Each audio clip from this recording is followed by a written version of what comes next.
Hey, it's Wrestling Uncensored. Tonight on the show, Rey Mysterio wins the U.S. title on Smackdown.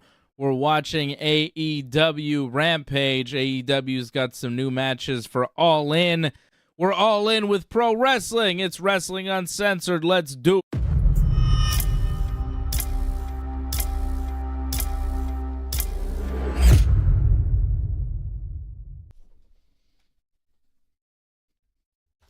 Indeed. Where is he? There he is. Big Johnny North on location. Not at his normal spot. Johnny's on location, on vacation. But even on vacation, he makes time for Wrestling Uncensored. So we thank Johnny. And we welcome Johnny back to his own show. How are you, Johnny? I'm well, David. Enjoying what's left of the summer as much as I possibly can, There you go. and getting my butt kicked in Mario Kart. It's always fun when little kids beat you in that. I'm sure you'll enjoy that in a couple of years. So yeah, it's fun. Fun Good luck. times. Good luck, little kids. Mario Kart 8 Deluxe, are we talking about? Yep. Whoa. How old are the kids that are beating you at that game? 7, You 8. must not be very good at that game. Well, a lot can happen in that last lap, right? As you know. The So blue shell. yeah, well, blue shell, red shell, and then suddenly boomerangs, and it's like, okay, just everything comes on you. So Boomerangs are it happens. dangerous. You can't you can't use cover with boomerangs. You got to have cover. When you have a lead in Mario Kart, this is my advice to you. Use a cover weapon. Like if you have you always got to hit the two where you hit the two things, so you have two items, and then usually if you're up in first or second place, you're gonna get one of the items is gonna be coins, and the other items is gonna be like a green shell or a banana peel. You gotta hold that banana peel on your butt and use it as a shield. So when that red shell comes, it's hitting that banana peel and not you, and you're doing fine because you're on to the next item spot, and you're gonna get the new item. That's Dave's Mario Kart advice for you, John. All right, so I want you to win. I want you to get some victory. So I'm trying to help. I've played a lot of that game. I'm pretty good at it.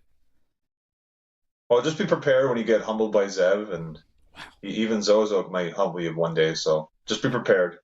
They'll catch up to you. They humble me every day. John, we are here to talk about pro wrestling. Welcome everybody watching us on YouTube, Twitch, Twitter, Rumble, Kick, Facebook. I think I hit them all. Thank you everybody for tuning in tonight. There are kids, though, in wrestling this week involved, as you saw, violently, too, as well, and we'll get to it. I don't know. I don't really know what you're talking about. I do remember last week we talked about the kid that Jungle Boy used as a human shield. And you were like, oh. Christian's daughter, yeah. Yeah, exactly. It was Christian's daughter. And I said on the show, you were all like, oh, what is that? That's not cool. And I was like, they're sitting in the front row in that spot. It's probably somebody they know. And then, like, the next day, it was like, oh, that's Christian's daughter because Christian used her in a promo on TV. And I was like, see, Johnny, I told you somebody they knew. That was Christian's daughter. He knew who that was. Well, I'm referring to the MJF Adam Cole segment that happened this past week when they played dodgeball. Yeah, that ball was, I mean, they didn't really hit kids with the dodgeball. We'll talk about it later. I like the idea, but obviously that's not how kids would react if you whipped a dodgeball at them, especially a adult male. They wouldn't die. They wouldn't react with just their tongue sticking out oof, they're dazed or something. I think there'd be a lot more tears involved. Yeah, they would cry and yell and scream and run around and stuff like that. Exactly. Yeah, it was a stupid comedy segment. Adam Cole and MJF. Their in-ring segment was a little bit better. We're watching Rampage right now. We can get into Dynamite stuff. Who's Britt Baker talking about? We just saw Darby Allin, I think, beat Brian Cage, but then Luchasaurus came and beat him up. Well, to further extend the feud that goes into All Out, because that's the match, right? All In, he's got a different match, but All Out in Chicago, he's got the title shot. Darby against Christian? Luchasaurus. Well, I think it's Luchasaurus. I believe that's what the graphic was. I don't know who the champion is. I'm not sure. Christian always has the belt. I think he's the champion. Luchasaurus is just his goon, right? I don't know. That's what you want. But That's what and it that's what feels he like. maybe says. That's what it feels like. Well, I think Yeah. All Out's at that match though. I think All Out's at Luchasaurus though. Okay. Whatever. Christopsy wants to know if you're podcasting from the heavens. It's like a white backdrop. It really does seem like you've ascended. You look like Well, it's the lighting actually, yeah, which is fantastic. It's much better lighting than I have in my little area. It's pretty good. It's pretty good. You are lit up. You are lit up. Shout out to Ryan Katz, Christopsy, Alex Taris, Randalus. I see you guys in the chat watching Big Johnny on a Friday. A few matches made official this week for AEW's big All In show, which is the next big wrestling show, right? That's the next August one? 27th. August 27th, yeah. Yeah, which is soon. Thanks. They have, it's 11th today. They've got 2 more weeks of TV before the big show. I guess more than that technically, because they got Collision tomorrow night, and they're still doing Rampage, so they got 2.5 weeks of TV. And I think they revealed that they're taping Collision the same day as Dynamite. If I'm not mistaken. So Collision will be a tape show on the Saturday before All In, which makes sense because that would have been crazy to try to pull that off. Yeah. Live. Wow. Would it have been crazy? Yes, would have been crazy because CM Punk's on that show. He's got to wrestle Samoa Joe. That would have been nuts. FTR as well. That would have been really crazy, I think. It's better this way.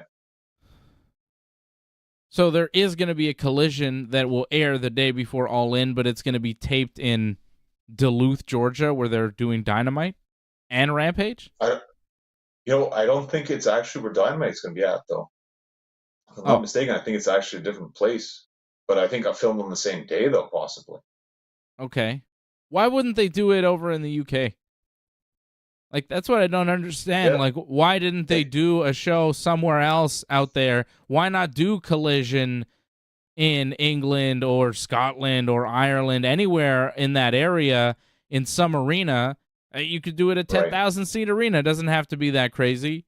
They could probably do a bigger show. Why not do the Collision there the night before? It seems odd to tape the show in the States and then air it the night before when you're in England on the Sunday. Like, why not do a live show on the Saturday? I mean, I guess it's more expensive for them to do it, but it seems like the move, you know? It seems like the move. It's what WWE would do. Yeah, they would overdo everything, but this is actually a good idea in the sense where you don't oversaturate the market, where it's like All In's the only show the UK gets, so everyone's got to go to that show. Mm-hmm. So that kind of makes a lot of sense, and you'll sell more tickets that way. Instead of like, oh, well, you can go to the Wednesday, you can go to the Friday, you can go to the Saturday. No, you can only go Sunday. That's it. So that makes sense. Yeah. But if they did like a 10,000-seat arena where only a select few could get to Collision, and then they did the giant stadium show the next day, where pretty much everybody could go, you know? They're going to push for that 90,000 because they already beat, apparently, the SummerSlam 92 record. So I think they're shooting for WrestleMania 32 record now. So they're really going to push it as far as they can, I think. I don't think they'll get 90,000, but still, they'll have over 80,000. That's pretty impressive. It's going to be quite the environment to see, like, AEW like that. I think the biggest, it's been 20,000 when they did Grand Slam, I think. Yeah. It's going to be pretty cool to see AEW in front of that many people, right? It's going to look good. It's going to look good. What are we seeing right now? Who is this? It's John Morrison. It's Johnny TV, yeah. Who is introducing him? Who is this? Is this the Australian lady from QTV? Yes. She sings? Harley Cameron, I think. Nice. Johnny TV. John Morrison, Johnny Nitro, whatever. John Hennigan. Is he wrestling Orange Cassidy? Is that the match? I feel they announced this on Dynamite. Yeah, for the international title. John Morrison versus Orange Cassidy. This is the main event of Rampage? No. It's only 10:20. This is just a match. The main event's going to be a long main event. Yeah, I don't think it's the main event. No, I think the main event is Britt Baker, isn't it? Oh, against somebody?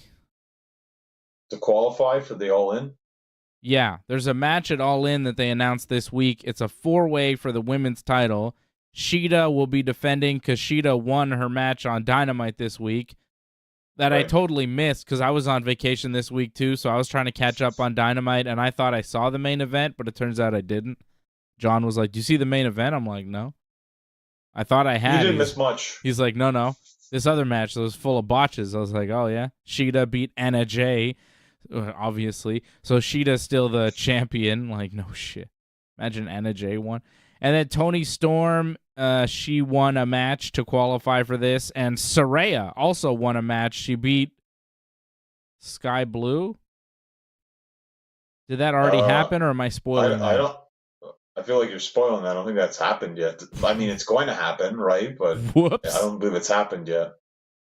I don't know. I'm just telling you what Wikipedia is telling me, man. I don't know. I'm sorry. I guess that match is on Collision tomorrow. Is Collision taped? Is Collision taped? I don't know if it is. I don't believe it is, but I want to say that was supposed to be a Rampage, but wait and see. I think it's a Rampage, actually. Okay, so maybe that happened already. That's the main event tonight. Maybe Britt Baker's match is tomorrow on Collision. Or I think Britt might be on Dynamite, I think. Jeez. You really have to pay attention to those graphics, because if you don't, for like that split second it's up, you don't know what's going on. Because in the end, like there's a star and then there's the other person, and the star is probably going to win. You hope, right? So Britt Baker's wrestling somebody. We don't even know. The bunny. Oh, right. Who do you think's going to be in this match? You think it'll be a 4-way in front of 90,000 people for the AEW Women's World Title? Shida, Storm, Saraya, and the Bunny, or Britt Baker? Yeah, I think a safe bet's probably with DMD. Makes sense. Yeah, that's a good 4-way. Yeah, it is. That's a pretty good 4-way, though. It's very good. I have no problems with that. It's better than a singles match, to be honest, if you think about it. Yeah, you get more people involved. And it's like, ooh, anybody could win this match. Shida just won the belt. They could be flipping it back to Toni Storm, or they could be going... Because I was a little upset, and other people were upset that Shida won, took the belt away from Toni Storm, but then... I wasn't mad. Yeah, I know, but other people were, John. I wasn't the only one, is what I'm saying. I was like, hey, what is this? How come they took the belt off Toni Storm? And a couple guys on Twitter were like, yeah, Dave, you're right about that. And I was like, yeah. Okay, so a couple of us were like, hey. And you said... Dave lives. Huh? I said Team Dave lives. That's right. There's a small team. Not as big as Team Johnny or Team AJ, but it exists. We rival Team Fred. Anyways, so we, a couple people were upset, and you said, well, Toni Storm's probably going to win it back. They'll do a rematch at the All In, and Toni Storm will win it back. But now, with Britt Baker and Saraya involved, it's like, well, is Saraya going to win in her home country? Is that going to happen? Are they going to pull that one? Is Toni Storm going to win? Is Britt Baker going to have this giant moment in front of 90,000 people? What's going to happen? Because it's a 4-way, it gives you more options, and they're all possible options. Shida also just won the belt. It's possible she just holds on to it. We could have any number of outcomes in this match. So I like it. I like that it's a 4-way. And obviously Britt Baker's going to be in it, not the Bunny. Well, also, too, the fact that it's a 4-way, it's more action-packed. Like, instead of a singles match, there would be a bit of a lull in some moments. With 4-way, I mean, it should be almost constant action. That's intriguing. I think in front of over 80,000, that should be one of the better matches I think we'll see on All In. Yeah, but that 4-way matches can be tricky to put together, and sometimes things get a little confused. They can be a little more complicated, This week proved 4-ways can be great. I don't even know what you're referring to. What We'll four-way? get to Raw later. Raw four-way? What was the Raw four-way this week? Oh, yeah, And with Chad Gable. Yeah. Wrestling was a blur to you this week. My man Chad. Well, I was on vacation. I watched that from a hotel room. I was like not really paying attention. But that was really good. And the moment with his son after was sweet. His son with the cool singlet matching his dad in Minnesota. That's a good Minnesota wrestling moment right there. I loved it. That's my kind of wrestling. It's a good moment, but I felt we had like family night on Collision. So it's like, wow, is everyone having family night now? It seems like I know it's not the same company and all that, but just watching it, it's like, well, they brought their moms and they had their family at ringside, daughters there. It's like, okay, well, now Chad Gable's going to do it. I guess everyone just brings their families. It's fine, but it just felt like in the same week seeing it, it's like a lot's been overdone. I didn't see what you're talking about on Collision because I don't know if you've noticed, John. I don't know if you've seen what the ratings are like for Collision. Nobody's watching Collision. It's not a show that anybody's watching. You're like the only guy. To be fair, I'm far from the only guy. I think a lot of people are actually watching. You and 200,000 other people are watching. That's only in the States, by the way. And it was I think more it's like 400,000, but it's still pretty bad. I would say like SummerSlam was airing. Like I don't blame them for getting a low rating for SummerSlam. Yeah, it makes a lot of sense. It's still not a show that a lot of people are watching, and I think it's going to get harder to watch in Canada. How does it get harder to watch? I mean, we're already on TSN Plus. I mean, come on. Yeah, but I think that you're going to have to get a separate subscription to that. Like, it's not going to come with cable. Oh, well, I'm different anyways already, because I already have it online, right? So my subscription's different. You have like an online subscription? Yeah, well, most people have the TSN app because they have TSN on their TV, right? So I think they're gonna want you to pay more for that somehow. And some things are only going to be on the TSN Plus. And I'd be pissed about that. And they're going to have maybe Rampage and Collision only on the Plus. It's a bad idea. So not a good idea. I'm not paying for that. No, you shouldn't. It's ridiculous. I'm not upset about the whole 2 AEW pay-per-views back to back, $50 each. That's ridiculous. I'm not paying for that. I would more readily give my money to AEW than TSN. Bell Media. Right. You know what I mean? I'd rather support AEW wrestling than a scumbag media company run by jerks. Well, if they didn't have the rights, we'd have it on Fight. It would probably be better on Fight, actually.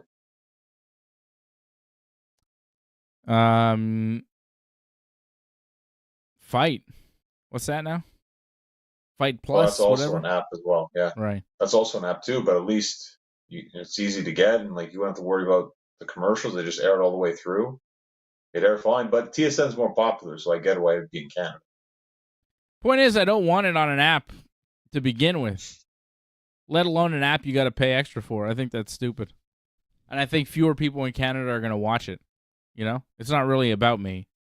It's about how people in Canada are going to watch this thing or not watch this thing, more likely, And it's just fewer eyes on pro wrestling. It's the best show right now, too. It's a shame. Weekly, it's the best show.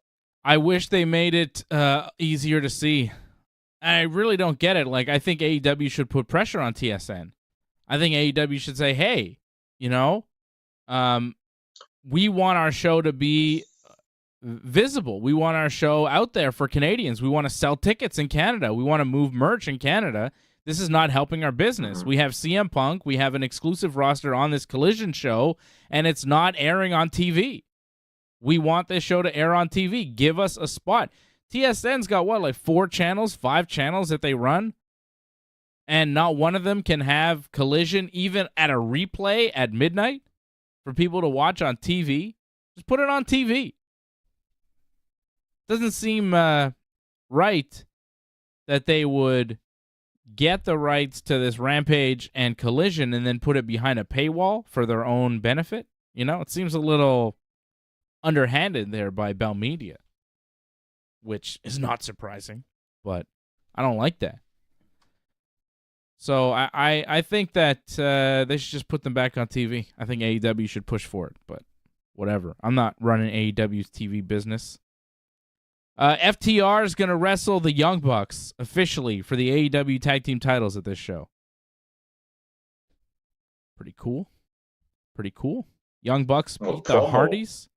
Young Bucks wrestled the Hardys on Dynamite this week. Pretty good match. And then FTR came out, and they had a face-to-face there in the ring, FTR and the Bucks.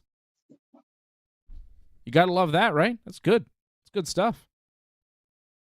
I like the match. The promo was not great. I mean, they didn't say much.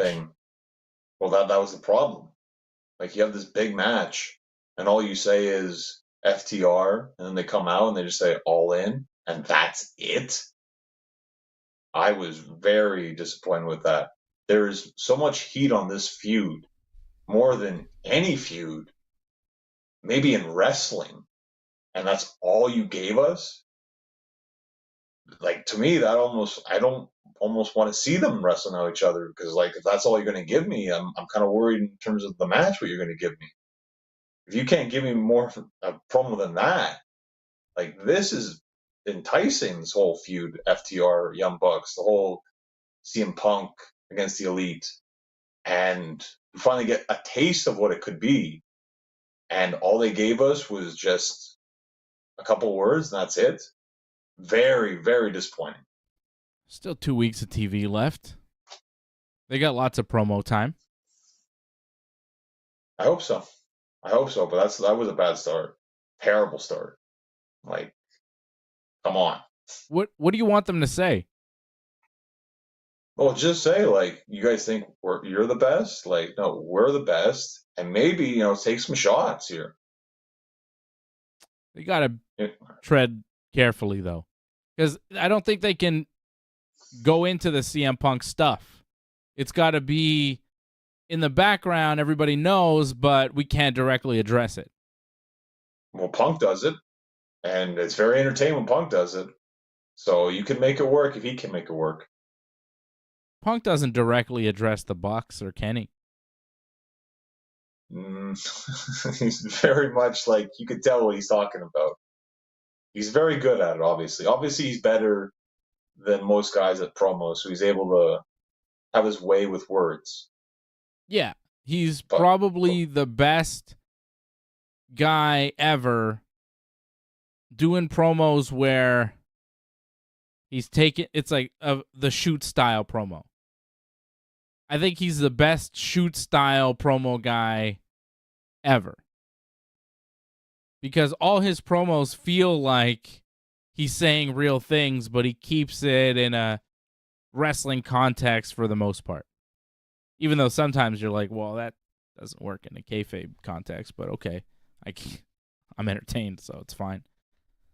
But you know what I'm saying? Like, his style of promo, a lot of guys try to do it, but he's the best at that type of thing.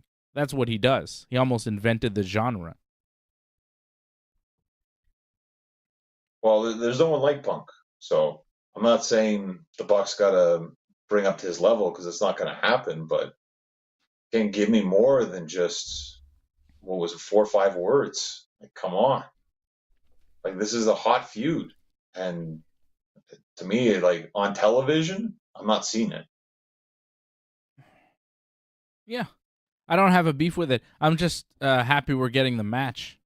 I'm surprised we're getting the match. I did not think they'd go there. I was a little bit upset that they weren't even going to give us the match that seemed obvious to make. Still, Punk isn't involved, and that's fine. It's a little disappointing. But I think it's cool that they're doing FTR versus the Bucks. It's the trilogy. They're 1-1. It's for the AEW tag titles. It's in front of 90,000 people. It's 2 of the greatest tag teams of all time. It's a more important match than they've ever had against each other, and probably the most important match of their careers. I mean, it's massive. You almost don't have to say anything. We know the deal. We know who the players are. It's gigantic. Like, this could be the biggest match in the Young Bucks' career. Biggest crowd, right? It's for sure the biggest crowd, bigger than any Tokyo Dome crowd they've done, right? Bigger than anything they did in New Japan. Yep. As far as the importance of the match, the significance of the match, the heat behind the match, the level of interest in the match, I don't know if the Young Bucks have ever had a bigger match. And you could say the exact same thing for FTR. Because I think FTR have had some big matches, but, their feud with the Briscoes, great matches. But as far as hype, intrigue, wrestling fans needing to see it, must-see match, this is on another level. The crowd makes it a bigger deal too, but the fact that they're 1-1, the fact that it's for the belts, and the fact that there was heat before, but now there's real heat. I mean, it's as big as you can get for a tag team title match. It's as big as you can get. And I don't know if you have to say much more. Like, you have to go into the shoot style promo. I don't think you have to do it. It's just like, hey, these are the guys. This is the deal. And I think that if you start saying that type of stuff and go into the real life backstage I think you demean what they mean as tag teams. Like, it becomes less about they're the two greatest tag teams in the world and more about, they have this real heat together, which is cool, but it's there. I think it's better to have that kind of simmering in the background rather than being at the forefront of their feud. I think saying less about it is almost a good thing, because then you get to focus on, this is the trilogy too.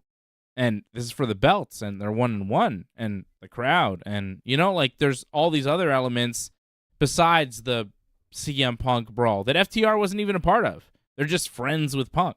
FTR wasn't even in the building. Right. I don't know if you need it, is what I'm saying. I get what you're saying, but I'm satisfied. I'm satisfied with what they did. I was surprised to see FTR, again, I'm just surprised at how much they're giving us. I'm not give me more. I'm like, whoa, they're giving us all this? This is cool. Because I didn't think we'd have Young Bucks versus FTR.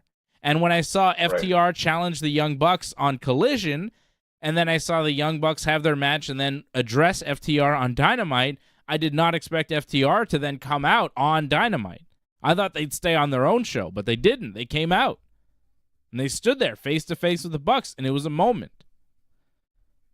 You wanted a little bit more, and that's fine. That's fair. But I'm surprised at how much they're giving us, and I'm pretty happy with it. And just as well as I know that that's the biggest match on this card. No matter what else you're doing, MJF, Adam Cole for the AEW World title, it's cool. They've done a good job, but it doesn't have the same significance, heat, as FTR versus Young Bucks for the AEW Tag Team titles. That's the main event. It should main event. Quite frankly, it won't. I think the world title will. But I would put that on last. Because that's the match I think most people are coming to see. It's intriguing when you talk about what's going to be the main event, because what do you end with? Because the world title match, are you expecting a title change? I'm not expecting a title change. Yet the tag team titles, I think there's a great chance we see a title change. So maybe you end with that. And the women's as well, too, possibly. I mean, they just let the main event 2 Dynamites in a row. Maybe they'll do it for All In as well. I could see that happen. So I don't think it's for sure MJF, Adam Cole are going to main event. However, another but is that they're wrestling twice now. Yeah. So maybe you want to give them as much time as possible. Yeah. That's a fair assessment. I thought that too. Because they're going to be wrestling Aussie Open on the pre-show, which is an interesting move. Adam Cole is determined to win tag team gold with MJF, and he made the plea for him to join him and face Aussie Open to get the Ring of Honor tag team belts instead. And MJF agreed, so they'll face Aussie Open on the pre-show. And then I guess they'll wrestle in the main event or on one of the main events, of the main show there for the AEW World title against each other. I think they'll probably win the Ring of Honor tag team titles and continue whatever they have going on here. But MJF will beat Adam Cole. Right. I could see them not win and then add some heat going into the match as well. I mean, it works both ways for that tag team title match. And if anything, it's not a bad idea because it's on the pre-show, so you're selling up the pay-per-view. So you make people want to buy it and see what's going to happen. So no matter win, lose, you want to see what happens with them going into the show. So that's a smart idea, actually. I'm just fearful of the fact that the pre-show is going to be another 4 or 5 matches. Like, I think it's 12 p.m. Eastern start time for the pre-show. Okay. When's the main show start? 1. Oh, okay. That's an hour. That's regular. Yeah, well, both buckle in because 1 o'clock will probably go into 6, 7 o'clock. Oh, man, I doubt that. I hope not. So far, it's only a 4-match main card. So far, yes. Yeah. You have FTR versus the Bucks, Shida versus Storm versus Saraya versus Britt Baker for the World Women's title. And then Darby Allin and Sting versus AR Fox and Swerve in a tag team coffin match, which was made official this week. Kind of cool. Not bad. Not bad. The Stinger in a gimmick match. Yeah, Sting had to get on the show. I don't know if it needed to be a coffin match, but whatever. Like, I guess they wanted an ODQ, whatever kind of thing, because that's what Sting and Darby usually do. So let them do that. That might be kind of crazy, them brawling all over Wembley Stadium like that. Like, it might be extremely insane. But that'd be fun. Sting likes to do crazy stuff now, so let him do it, I guess. Yeah.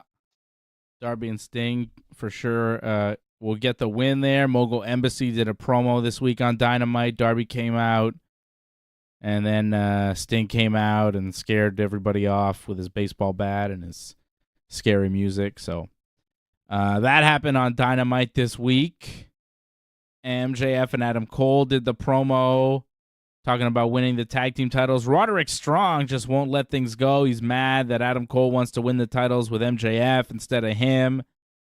And MJF just kind of went in on Roderick Strong in a pretty fantastic way.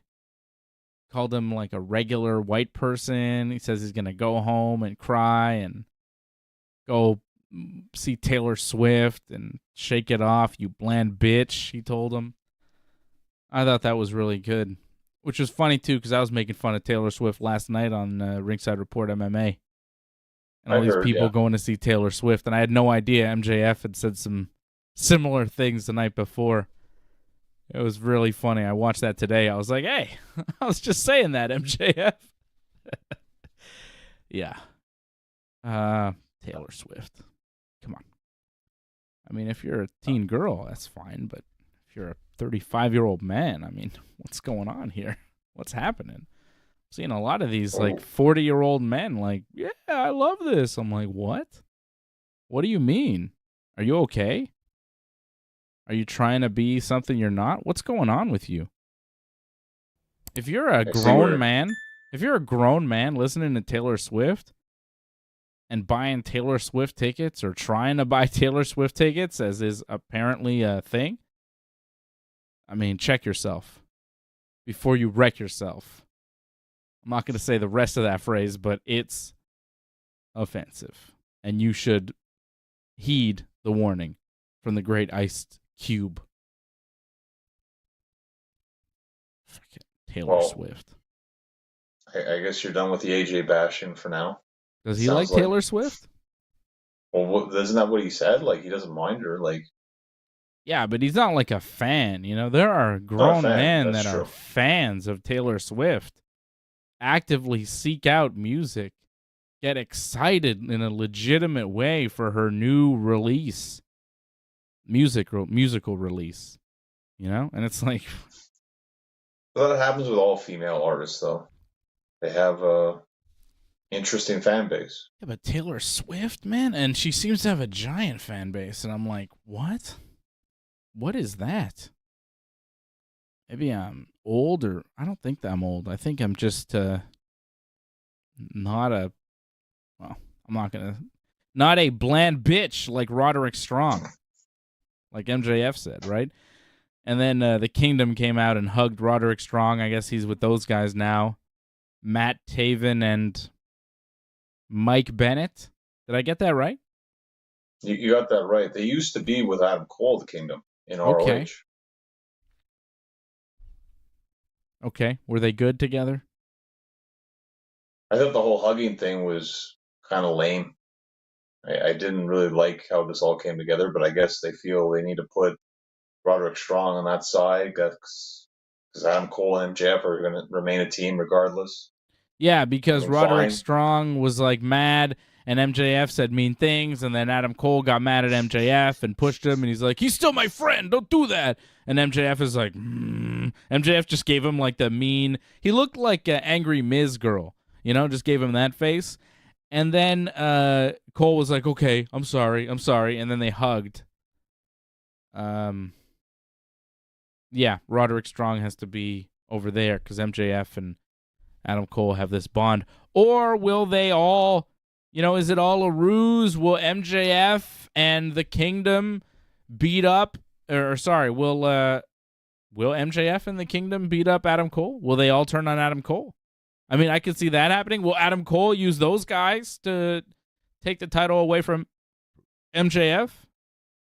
Will they be involved in the match at all? Or I wonder about the world title match and how it all goes. Does MJF just cheat to win? Because I think we'll have a conclusive finish. And I wonder how they book it. Does MJF grab the Dynamite Diamond ring and punch Adam Cole in the face, and 1, 2, 3, he does what he does? Because he's still a scumbag, as he says? And how will Adam Cole react to MJF doing that if he does, I don't know. I wonder how that match is going to be booked. I wonder what the finish is going to be. Because I think the belt stays on MJF, but I have a hard time figuring out how the belt stays on MJF in a way that keeps Adam Cole happy and MJF's friend. Yeah, no, it's a good point. I don't know. That's a good selling point for the pay-per-view. What's going to happen with this? Yeah. No, I'm interested. They got me hooked. It's a really good main event. It's a really good story that they've built. It's a story that I didn't expect. I didn't think they would go in this direction of teaming them up and making them real friends and all of this and going into the match as real friends. Like, I figured that they would turn on each other at some point and this match would be more, rage, more angry at each other. But instead, they're friends and they're having a nice friendly wrestling match, and it's unexpected. The whole thing has been unexpected. So I'm along for the ride here. I'm enjoying it. They've done good stuff. They've done it well. The comedy bits, like the trip to the trampoline park, it was ridiculous. It wasn't funny. I don't enjoy that. That stuff is not my favorite. But usually when they get in the ring, they get in front of the live crowd, it's a little more serious. There's still jokes. There's still a little sports entertainment kind of nonsense stuff that they throw in, but it's not so bad. It's better in front of the live crowd. The pre-tape bits are not working for me. But everything else in the story has been pretty good. Well, I enjoyed parts of it. Like, I enjoyed the part where Adam Cole said, like, I'm going to beat you for the title. And then MJF's like, oh, so we're in a promo battle with each other. Okay, well, you're so skinny. You look like Hogan smoking or snorting a Coke or something like that. He said. Yeah, he's like, you're so skinny and white. If this was the 80s, Hogan would snort you. Something like that. Yeah. I liked how he said he had noodle arms and a bobblehead. Yeah, just right off the cuff, too. Like, just right away, like, oh, we're doing this? Okay, boom, boom, boom. Yeah, he had some good insults lined up for Adam Cole. So the parts are good, but unfortunately, some parts are just, like, too ridiculous. And it's like, MJF's, like, the top heel. And now he's far from that. Now he's just he's just an attraction now, which is not a bad thing, but I feel like him being the top heel, that was more intriguing. So you think he needs to get back to that? I think he can. I think there's a way back pretty easily. He's going up against Punk soon. That's going to happen, like, if not all out eventually. So that's going to really open things up because Punk's going to take you in a direction no matter what happens. I don't know if it's going to be positive or negative for him. Like, some people might get behind him, some people might not. I think it's going to be very mixed. I really thought that they would do Punk MJF for that undisputed belt at All Out, but they'd have a week after All In to do that. I don't know how they get that done. They could do it. It's possible. But do they change MJF's character? Like, is he a heel going into that? Is he still this babyface attraction? Like, what is he going into that match? That's a great question. All In hopefully will help explain that, but that's what kind of ties them all together. And it's crazy you have to spend $100 to watch both these things, but that's what it is. Yeah, well, maybe you come here for All In and we figure that out that way. You know what I mean? That might work. I might not be there for the pre-show though. That's pretty early, but that's fine. I might not be there for the pre-show either. Okay. I thought the Jericho Appreciation Society promo to start the show was not bad. They're all talking about how they feel about Jericho, and they all walked out on Jericho.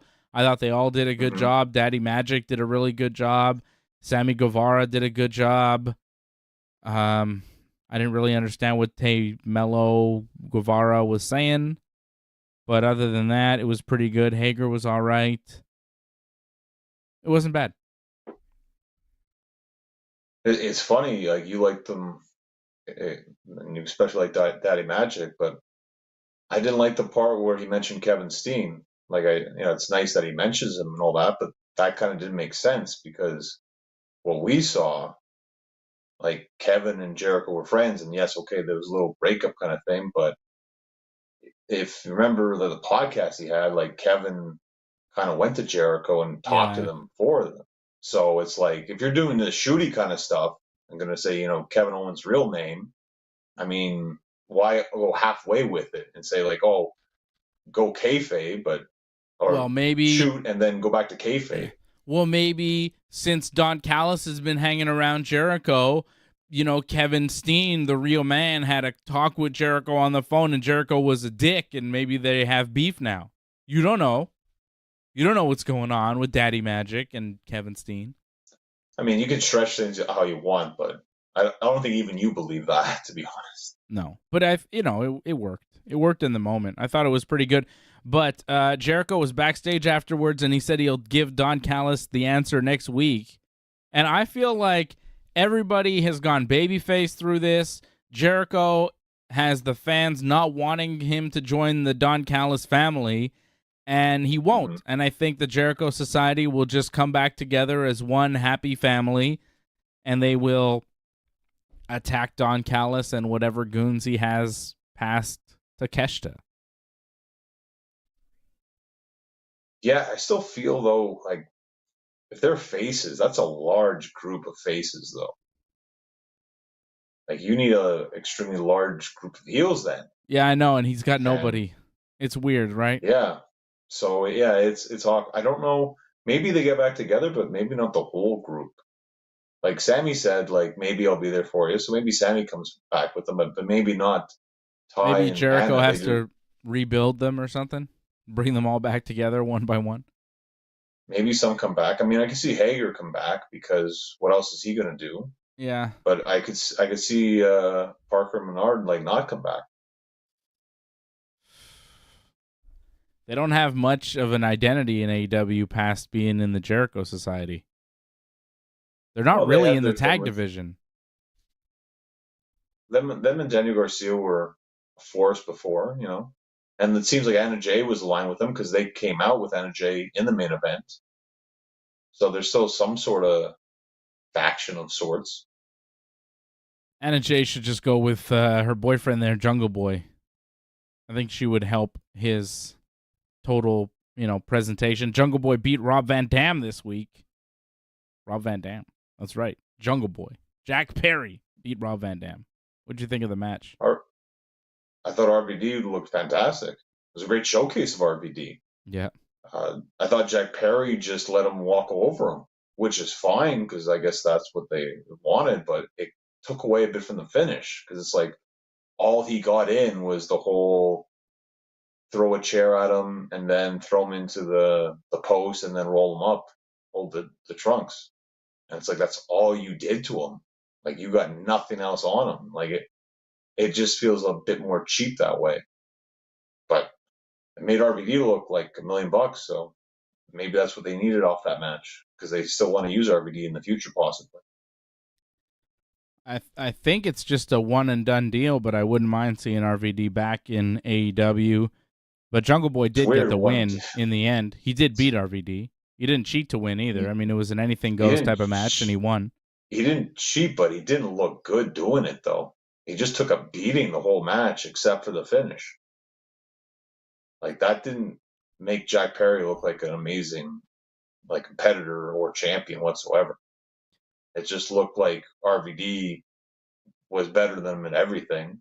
It's just, he figured out a way to cheat, and that's it. Well, he's kind of a cowardly heel. He shouldn't get too much offense in.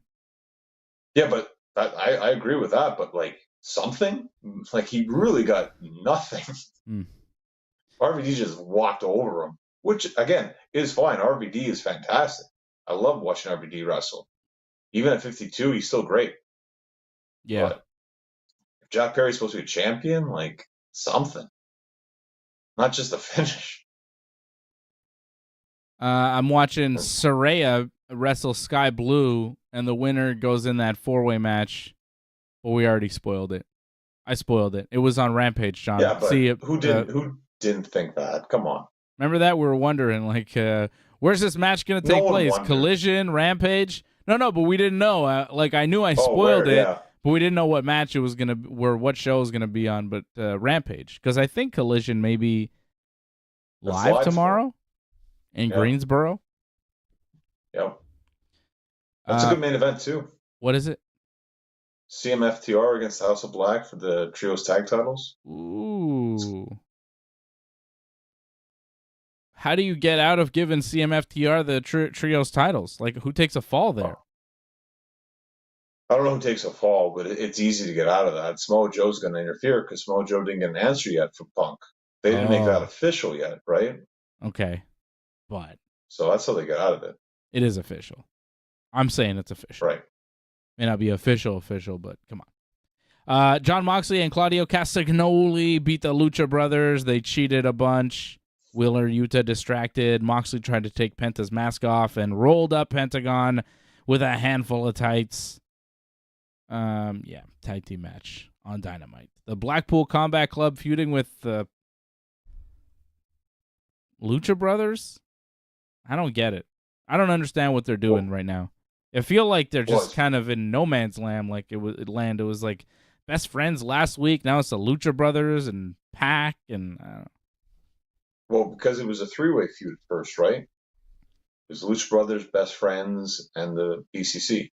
Okay. But I think because Pac got injured, and now he's out for another long period of time. Oh. They kind of had to rush this, so that's why we have this match. And I think now they have to readjust it and put it back onto the best friends, I think, for All In. Because I think All In was supposed to be Pac, somewhat of a hometown hero at All In with the Lucha Brothers against the BCC. But that can't happen now, sadly. And no Bryan Danielson for either show because he's still hurt. Maybe an appearance. That'd be nice. But that's probably as much as you're going to get. I would love to see Bryan Danielson wrestle Pac down the road. Can we get that? That'd be great. Yeah, I agree. Yeah, I'd love to see that. Have they ever done that? I feel like they've, like maybe on the Indies at some point, but they weren't in WWE really at the same time. And when they were, Pac was in NXT and Bryan was on the main roster. You know, like they weren't really. I don't know if it's ever happened. I don't remember seeing it in WWE. It certainly hasn't happened in AEW. It may have happened somewhere, you know. Oh, it's official now. Yeah, Paige just won. But I'd like to see Bryan wrestle Pac one day. Paige Raya just won. Obviously. Didn't you notice Toni Storm's new gimmick here now? What's her new gimmick? Like she just goes kind of crazy now. Has she gone crazy? She's not wearing shoes. Well, because she lost the title, so she kind of flips out. You're not going to see it now, probably, but on Collision, that's what happened. I haven't noticed. Toni Storm looks like she's wearing a robe and she's in her underwears. What's going on? Why isn't she wearing shoes? Why is she in her underwears in a robe? What's happening with Toni Storm? Doesn't look crazy, just looks like a return to the Attitude Era. I don't hate it. Well, that's it. People don't hate it. Yeah, you can't hate it. I mean, that QTV lady, she looked real Attitude Era. Big, shiny things just popping out of her body. Very Attitude Era-ish, you know? Big and shiny boobs. Big Shiny Boobs, Volume 3. Johnny has all those CDs. I think I had 6. That was it. Maybe 5. I can't remember. Big Shiny Tunes. 4, definitely. Specify what you had, John, because people are going to think you had Big Shiny Boobs CDs. I guess it's true. A lot of people didn't grow up with Big Shiny Tunes. You're right. Yeah, people don't know. People don't always know about the Big Shiny Tunes. Those were pretty good CDs. Those were good CDs. 4 and 6. I remember I had 4 and 6. I had one of them. 5. I had one of them. I'm not sure which one it was. But yeah, that QTV lady looks like Deborah McMichael out there with her gimmicks. The puppies. Yeah, she's got a real Deborah vibe because they're really sticking out and they're extremely shiny. Like they're very oiled up. Deborah's always had like gigantic boobs that were like sticking out of her shirt, like pushed up all the way and like very shiny. I remember just thinking, how did she get them so shiny? It looks like she polished them, you know? Impressive. Baby oil, maybe. Possibly. A lot of baby oil, though. I've seen shiny wrestlers, but anyways, that's what I thought of when I saw this lady. I was like, what is she trying to be? Deborah McMichael? That's where puppies came from, I think. That's where Jerry Lawler started saying puppies, because of Deborah. It was a Deborah thing, I think, first. I think she was. Right, if I'm not mistaken. Sable, you think? No. I think Deborah. I think it was Deborah. Yeah, you're right. That's right. Yeah. I know the history of puppies, okay, John? If there's anything I know, it's, wrestling stuff in general. The main event, we shouldn't be talking about the main event right after we talk about puppies. This is just going to seem bad. But you didn't like the main event? What the main event was. Yeah, we shouldn't say bad things about women's wrestling just before we reminisce about the days of the puppies. We're going to look bad, John. So let's pause for a moment. I didn't actually see the main event. I was on vacation. But I understand you didn't like Sheeta and Anna Jay? Well, just after everything we saw, to end with that match, like it didn't have the kind of action that you saw. Like you saw the BCC do a crazy match again. You saw RVD wrestle again, kind of a Extreme Rules kind of match. And then to end with Sheeta against Anna Jay, just a regular kind of match. I mean, probably the best match they've had against each other. But the level of intensity was far down from the matches you saw previously. So it didn't feel like a main event. And then to end with the finish with a very bizarre finish. It left you with a bad feeling where it's like, what the heck did I just see? It was like a botched finish? They did something where Sheeta, I think, hit a kick or something, and then there was a pin, and I think Angelo tried to put something in AJ's hand, but the referee was counting 3 and still counted 3. So it was like, what the heck was that? And then that Did was someone it? forget something? That was it. And then the show ended. Over. My goodness. So that was weird. Something was off. Someone was supposed to do something or not do something, and that's how you end the show. Just odd, very odd ending. Well, that's too bad. It's weird that they had that match as the main event because it felt like it wasn't that important. You know, we had Young Bucks versus the Hardys on that show. Right, but there was nothing on the line with that. This match had the winner goes to All In stipulation. So there was a bit this on the match line. is the winner. Yeah, I mean, the title's on the line, but nobody believes Anna Jey is going to win. I mean, they had a title change on last week in the main event. I mean, I don't believe it, but maybe they think, well, people will think, oh, we changed it again. I mean, obviously they didn't and they shouldn't. No. But some people and Jay fans probably thought, oh, well, it could happen to her too. Thankfully not. Has Anna Jey improved I think over the past year?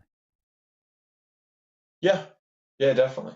Without question. Still not like elite level, like top women's wrestler, but far better than she used to be, without question. But she's not at a level where I go, I have to watch Anna Jey wrestle, you know? No. She's at a level where I go, yeah, all right. What's on after her match, you know? She's just not there. She's not at a level where I go, oh, cool, I want to see this. Like tonight, I turned on my TV, and the first thing on Smackdown was Charlotte Flair versus Asuka. I go, oh, I got to see this. It's pretty good. You know? Anna Jey and Shida, it's like, all right. Maybe if Shida had a better opponent. But Anna Jey, I'm like, nah, man, come on. Come on. You give me Asuka and Charlotte, I go, okay. There is a match. I mean, these are two of the greatest of all time, so it's not really fair, but you know, when I watch WWE women's wrestling, I go, yep, that's top level shit. When I watch AEW women's wrestling, I go, oof. They need some work. That's why they need to keep pushing people like Storm and Saraya and like trying to bring in more ex-WWE women because they have been properly trained and they know what they're doing. You know, as many, like, honestly, I think Nia Jax is a better wrestler than a lot of people that are currently on the AEW roster. And that's saying a lot because in the WWE, she was not in the top 5 to 10, you know? But there are people out there, I'm saying, the lower level WWE women, all of a sudden they're in AEW and they are looking like $1 million. And there's a reason for that. Like, look at Ruby Riott, who was kind of just there in WWE. She's in AEW. She is one of the top people that they have. She's one of the most legitimate, trustworthy wrestlers that they have on their roster. You can trust her to have a good match. Not many, like, you can't trust Anna Jey to have a good match. You just can't. It's not her fault. She's green. She doesn't have the experience, right? There are people, you know, like, the ex-WWE people is who they need to be looking at a lot for their women's division. And I know they want to promote their homegrown talent and all, and Britt Baker is good, and it's kind of where it stops. Like Shida, you know, they're trying, but character-wise, she's not over. You know, she's not really a star that people are excited about. I don't care about her. I respect her, but I don't give a shit to watch her wrestle. Doesn't make a difference to me. I get you with that, but I feel that whole, like, you have to bring in ex-WWE people to improve the division. Like, yes and no. Like, Jamie Hayter was probably one of the best add-ons they had. She was in WWE. Okay. But what about Toni Storm and Saraya Oh, I'm not saying that and Ruby they aren't Riott? good ones. I mean, come on, it They're helps, great. man. It helps. Of course it helps. But, I mean, it can still happen without Chris Statlander. Yeah. They have a few originals that have done well. Sure. It's not all has to be WWE, but, I mean, obviously it helps. I mean, Toni Storm might be the best women's wrestler right now. Like, that's arguable, obviously, because there's so many good ones. But, like, in AEW, she might be easily the best one, I think. She's one of the best in the world. She's incredible. Yeah. I really, when she was in WWE, I thought she is going to be one of the next ones. It's going to be Rhea Ripley, Toni Storm, Bianca Belair. That's the next generation. And Toni left, so now she can do it in AEW. She's on that level. She's great. Yeah, so hopefully we see more. Talk about that elite level, like she's there. No question. She's not Io Sky, but she's damn good. She's damn good. She's not the new WWE Women's Champion, but she's pretty good. Io Sky is, a genius of the sky. I don't know if you knew that. I'll take Toni for promos any day. I'm a big Io fan. I don't know about that. I like those Japanese promos that Io does. Charlotte Flair and Asuka went to a no contest tonight on SmackDown when Io Sky drop kicked both of them. They had a good little match going. It was actually pretty good. Better than the damn triple threat that they had at SummerSlam. I don't know what was going on there. But Charlotte and Asuka were working their way towards a better match until Io Sky interfered. No Bianca Belair tonight. Which makes you wonder, maybe Bianca got hurt? And that's why the match was so bad? I don't know what happened. They're selling it. I think they're selling it, actually. Selling what? No, I don't think she got hurt. Because looking back on it, people exposed it. She was selling the injury there. There was like an injury in the match. Not a real injury. And not a real injury, so it's kayfabe. And people are like, it's so real. She should win an Oscar for that performance. What? She was selling the wrong leg afterwards, so that performance loses a lot of points. No, she wasn't. Yeah, she was selling the wrong leg afterwards. Oh, no. I think she started with the right and then she went to the left. Yeah. When she started immediately crying, just that over the top crying, I was like, oh, she's not hurt. She's fine.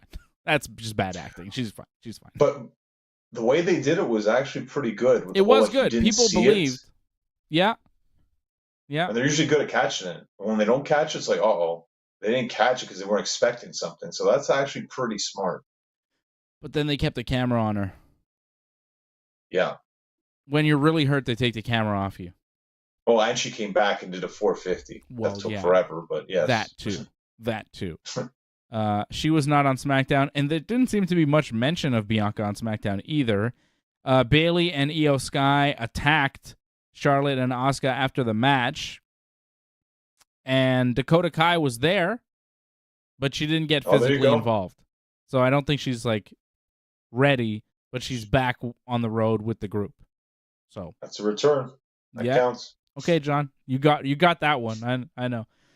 I remember I was like, there was no returns on SummerSlam, and John's like, what about Dakota Kai? And I was like, she just stood there. It wasn't really. And you're like, it still counts. And I was like, I don't even think she's going to be with them going forward.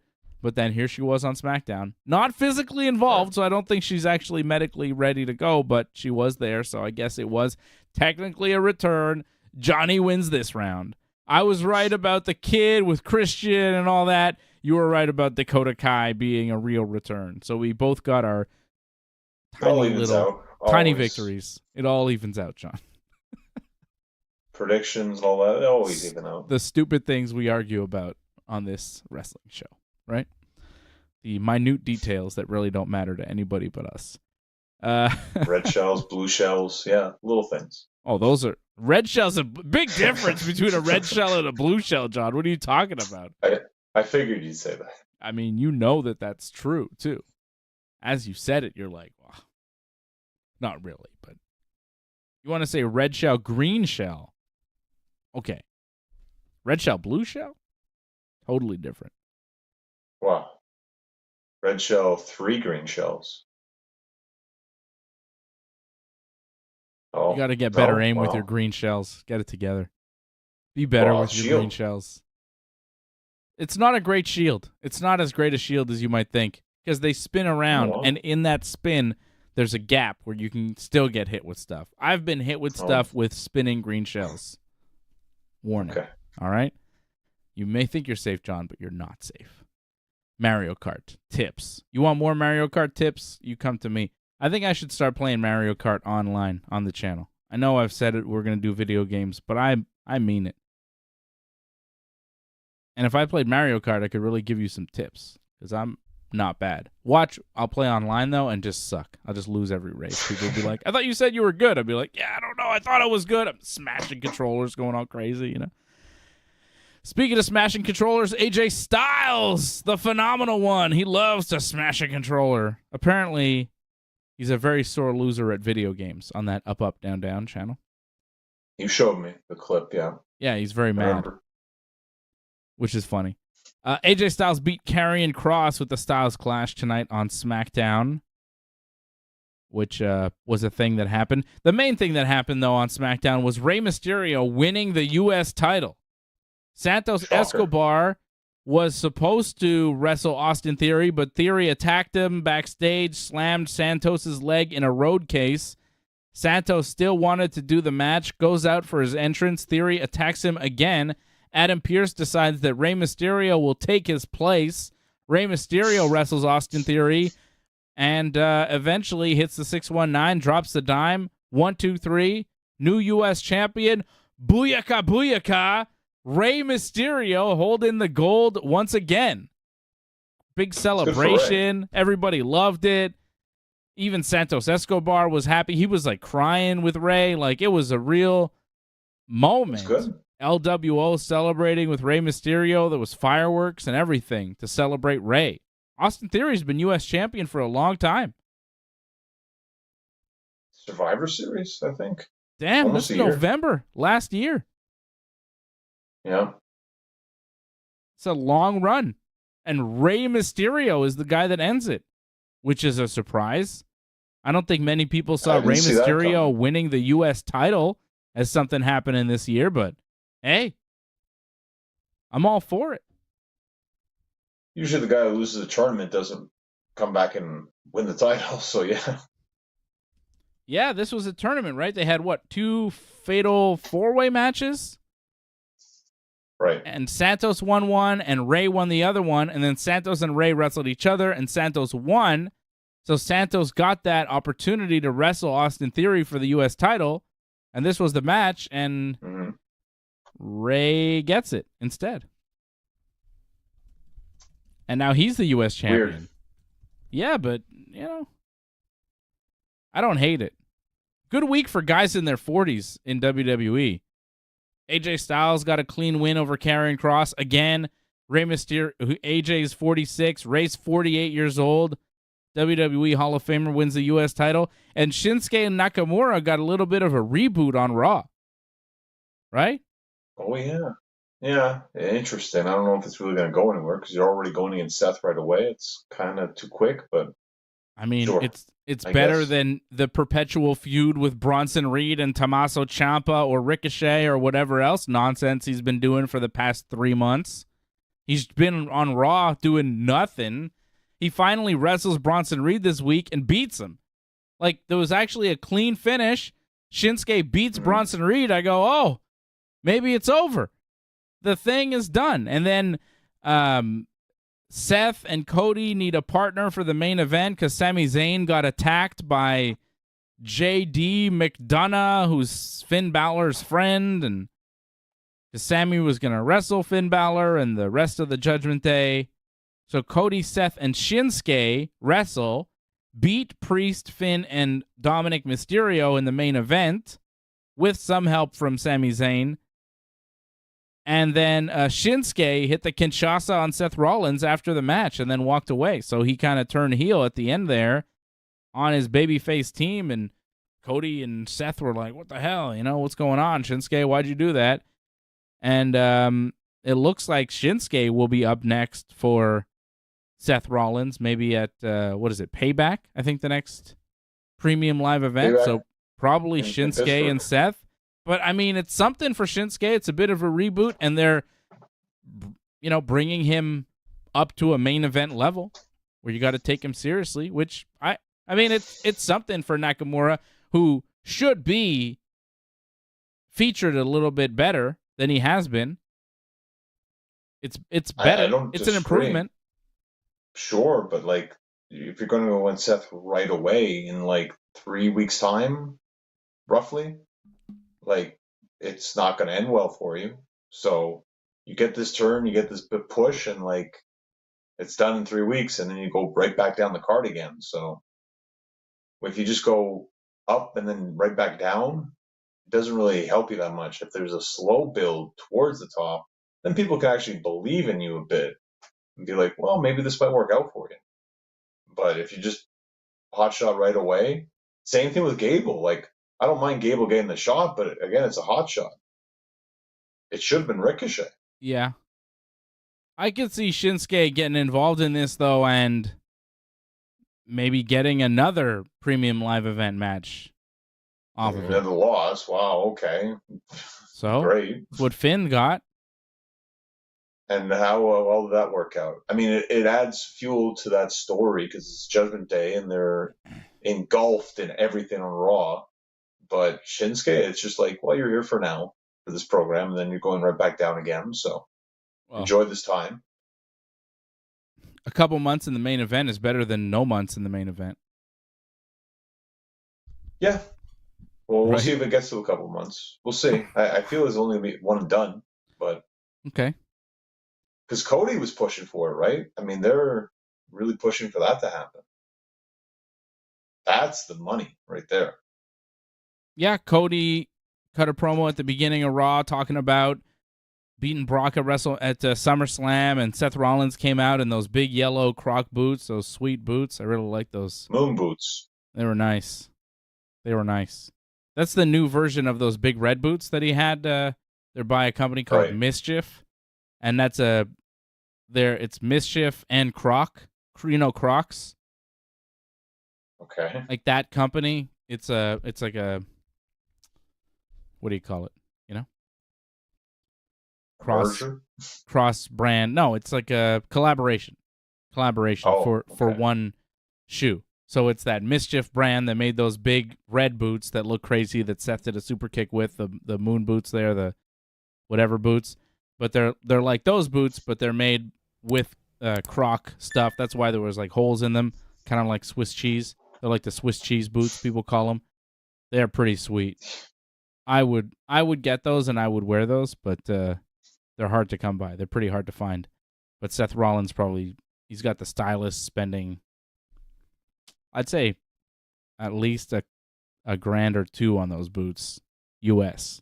And I'm not, because you off a reseller. Like, you could buy them, I think $400 maybe, $400 if you can get them off the website or whatever. But they sell out fast, so you get them off somebody who already bought them for $1,000 or $2,000 or whatever. The point is, I'm not buying those stupid boots for $2,000. It's ridiculous. But Seth Rollins is, because he's a rich WWE champion, damn it, and he looks cool as hell on Raw in those boots. Worth the money for Seth. If I was on Raw as WWE champion and millions of people were seeing my shoes on TV, I would buy those boots too because they're cool as hell. And now he has them in his collection, which is awesome. So good for you, Seth. Look cool as hell in those boots. I know people like Johnny doesn't like that type of stuff. But when I saw Seth in those boots, I said, yeah, I know exactly what those things are. They're cool as hell. Good for him. Good for him. I mean, he just wears things just to get a reaction. That's it. There's no rhyme or reason to anything that he wears. Like, yeah, you have a certain fashion that you like. Him, it's just like, well, this is crazy. Like, this is going to look interesting. Like, come on, wear this. It's not because he likes them. It's just like, oh, well, it stands out. Yeah, it's as loud and ridiculous as possible, I think, is the Seth Rollins fashion motto.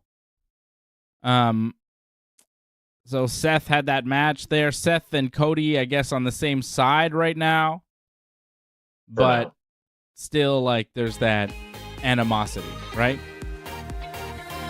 But that's good. That's what you kind of want to see in a sense, because it's a slow build towards eventually getting that match at probably a bigger premium live event that will actually matter. Yeah, not Payback is just a whatever show. Yeah, exactly.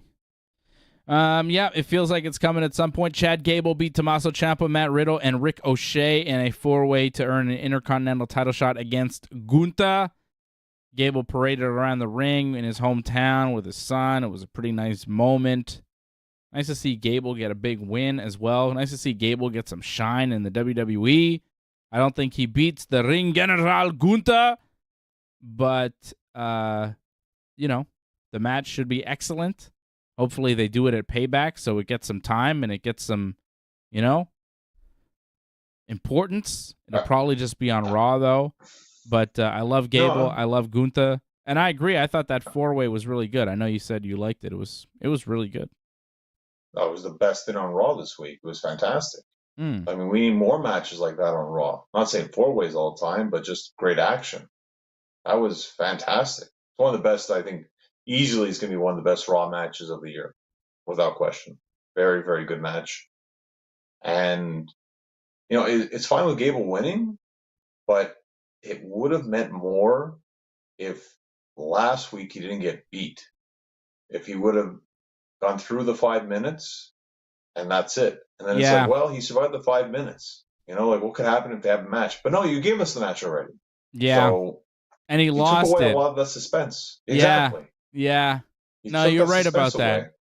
And I remember you saying, how come they just didn't end it after 5? And I think you were right about that. Build something. Yeah. Build something. Well, because now they're Ricochet, especially after the fact that they're revisiting it, the fact that Gable got an Intercontinental title shot. It's like, well, Gunther just beat him last week, so right. We know it's going to happen. And Gunther is a week or 2 away from breaking the record? It'll be a couple of days after Payback. So that's why I think the title shot will be at Payback. Mm-hmm. Okay. Funny you think that 4-way was the best thing that happened on Raw. I think the most interesting thing that happened on Raw was The Miz and LA Knight doing their promo. First of all, I know you're mad because LA Knight showed up on Raw, and he's a SmackDown guy. Right, but whatever. I mean, the draft is dead. Who cares? He was back on SmackDown tonight, LA Knight. He had a match. He beat Top Dollar on SmackDown tonight. Pretty quick match. Okay. But I thought the promo was interesting, man, because LA Knight was, he had his moments, but Miz kind of stayed in there with him and said some things, and LA Knight seemed to lose his place a little bit, seemed to like a little bit not in his zone, not quite in his element. Somewhere. Yeah, it didn't. Whatever. It didn't seem as hot as everything else that he's done over the past couple months. Like it started out hot, and it just kind of went. Oh! It felt like a bit of a stumble, and it felt like. But it happens. But when you're in there with Miz and he's making you look a little, and you're supposed to be that next guy. It made me wonder. Like, it really made me wonder about LA Knight because I thought that he was ready for prime time, and in a promo like that, he would just kind of dance around the Miz and make him look foolish. He had his moments, but he also kind of didn't hit the right mark when he needed to. He didn't, pop the phrase when he needed to. He didn't show fire when he needed to. And it was like, okay, maybe he's not what we think he is. It was the first moment in the LA Knight build over the past couple months where I go, oh, maybe it's not exactly as fire as we hoped. Maybe there's something missing here. Maybe the promos aren't really that good once they go past a couple catchphrases. Because the short promos, fun, exciting.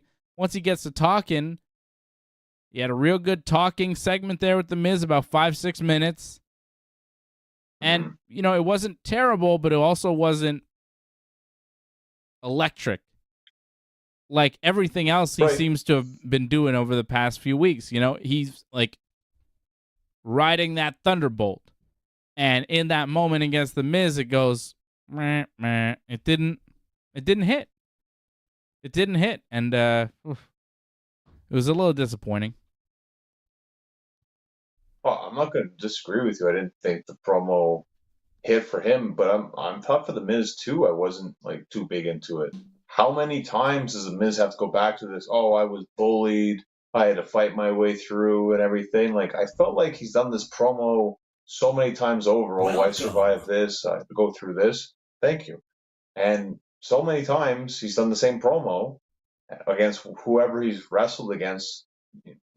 Daniel Bryan, he did almost the kind of this identical kind of thing. And sure, it gets a great reaction, but I felt like we've lived through this already. So for me, I just didn't have the same feeling because it's just like, well, you're doing this promo that you've done before. It's with a new guy to try to help get him over. And he wasn't used to it. That's it. Like, I don't think LA Knight's had a lot of banter back and forth with people, except what, Bray Wyatt? That was it. And that's a weird kind of banter back and forth. It's not like you're talking to someone who's like an actual person. Bray's very weird and cryptic about everything. Welcome. So LA's just kind of, we're getting a lot of welcomes.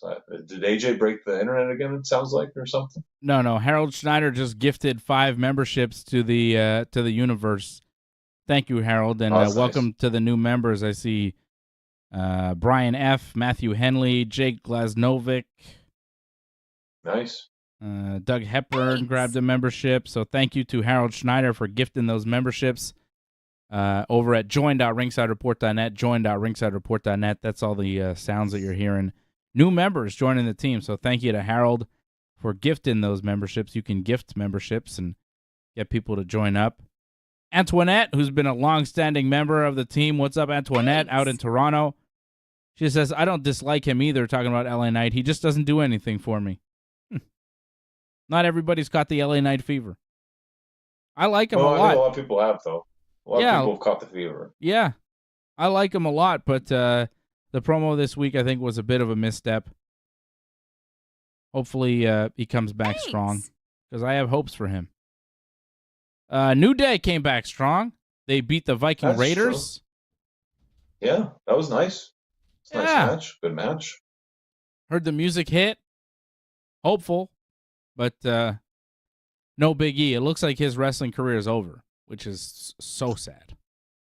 Well, it's better to play it safe, though. I mean, he said he might be able to come back, but they said they didn't know if he'd be 100% again. So, I mean, you don't want to risk breaking your neck again. So, yeah, and it might be worse to do that. So, I think it's better, actually, if he doesn't come back. I mean, he can come back in a different role, possibly, too. See him as a commentator. Maybe it'll be like a Shawn Michaels, Edge, Daniel Bryan thing, where it's like he's hurt, career-ending injury, 5, 6, 7 years later, he comes back. WCW went out of business. Yes, we need AEW to go out of business, and Big E will come back. Yeah. What do you mean? Well, Shawn's back magically healed once WCW went out of business. Like, yeah, sure. Shawn's injuries. You believe Shawn? He was hurt? Okay. Of course he was hurt. Uh-huh. Why do you think why would he come back? Because there was no WCW anymore? Because his friends were back? They didn't even come back right away. He was signed to a huge contract not to go to WCW when he was hurt. Okay. Yeah, that huge contract was gone once WCW was out of business. Wow. So you think you don't want to believe it. Okay. Okay, well, take Shawn out of it. I don't want to argue about Shawn Michaels' back injury and whatever happened there. Okay.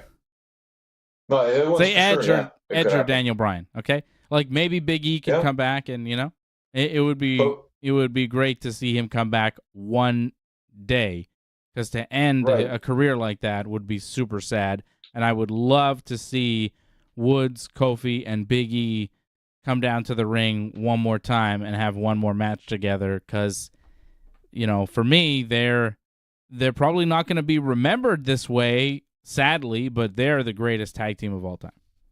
The greatest. Well, I could easily see them win the tag team titles now that we have Kevin and Sammy both injured. makes a lot of sense. Like, New Day's probably the top team right now. Make them tag team champions again and help boost the tag division. They're the top team even if Kevin and Sammy are not injured. No disrespect to Kevin and Sammy. But what did I just say? Well, best of all time. I mean, Kevin and Sammy did win WrestleMania. That was kind of a big deal. But they're both hurt now anyways. Like you said, Kevin's hurt, and I think Sammy's hurt too. Minor, it sounds like. It sounds like he just had a lot of blood fluid in his elbow, or for what it looked like anyway. So that could heal though. Yeah. Yeah. But if Kevin's out for an extended period of time, I would not mind seeing Woods and Kofi with the tag team titles. I love those guys, and I was very happy to see them come back on Raw. Right? I mean, it's a good option. Kofi Kingston, Xavier Woods, come on. You need strong tag teams. That's sort of lacking right now. That's a huge boost. Huge boost to Raw. Huge boost for the WWE getting those guys back. Yep. They are 100%. Bona fide, confirmed future Hall of Famers. Yeah, without question. 100%. They're going in a Hall of Fame. And the timing was perfect for them to come back. Yeah. They needed to come back now. Over on SmackDown, we had Edge. Speaking of Hall of Fame, Edge was in Calgary, and he says, next week I'm going to be in Toronto. And Calgary's like, boo. Boo. Yes. Thank you, Calgary. Because anywhere other than Toronto, if you mention Toronto in Canada, you're going to get boos. Yeah. Boo, yeah.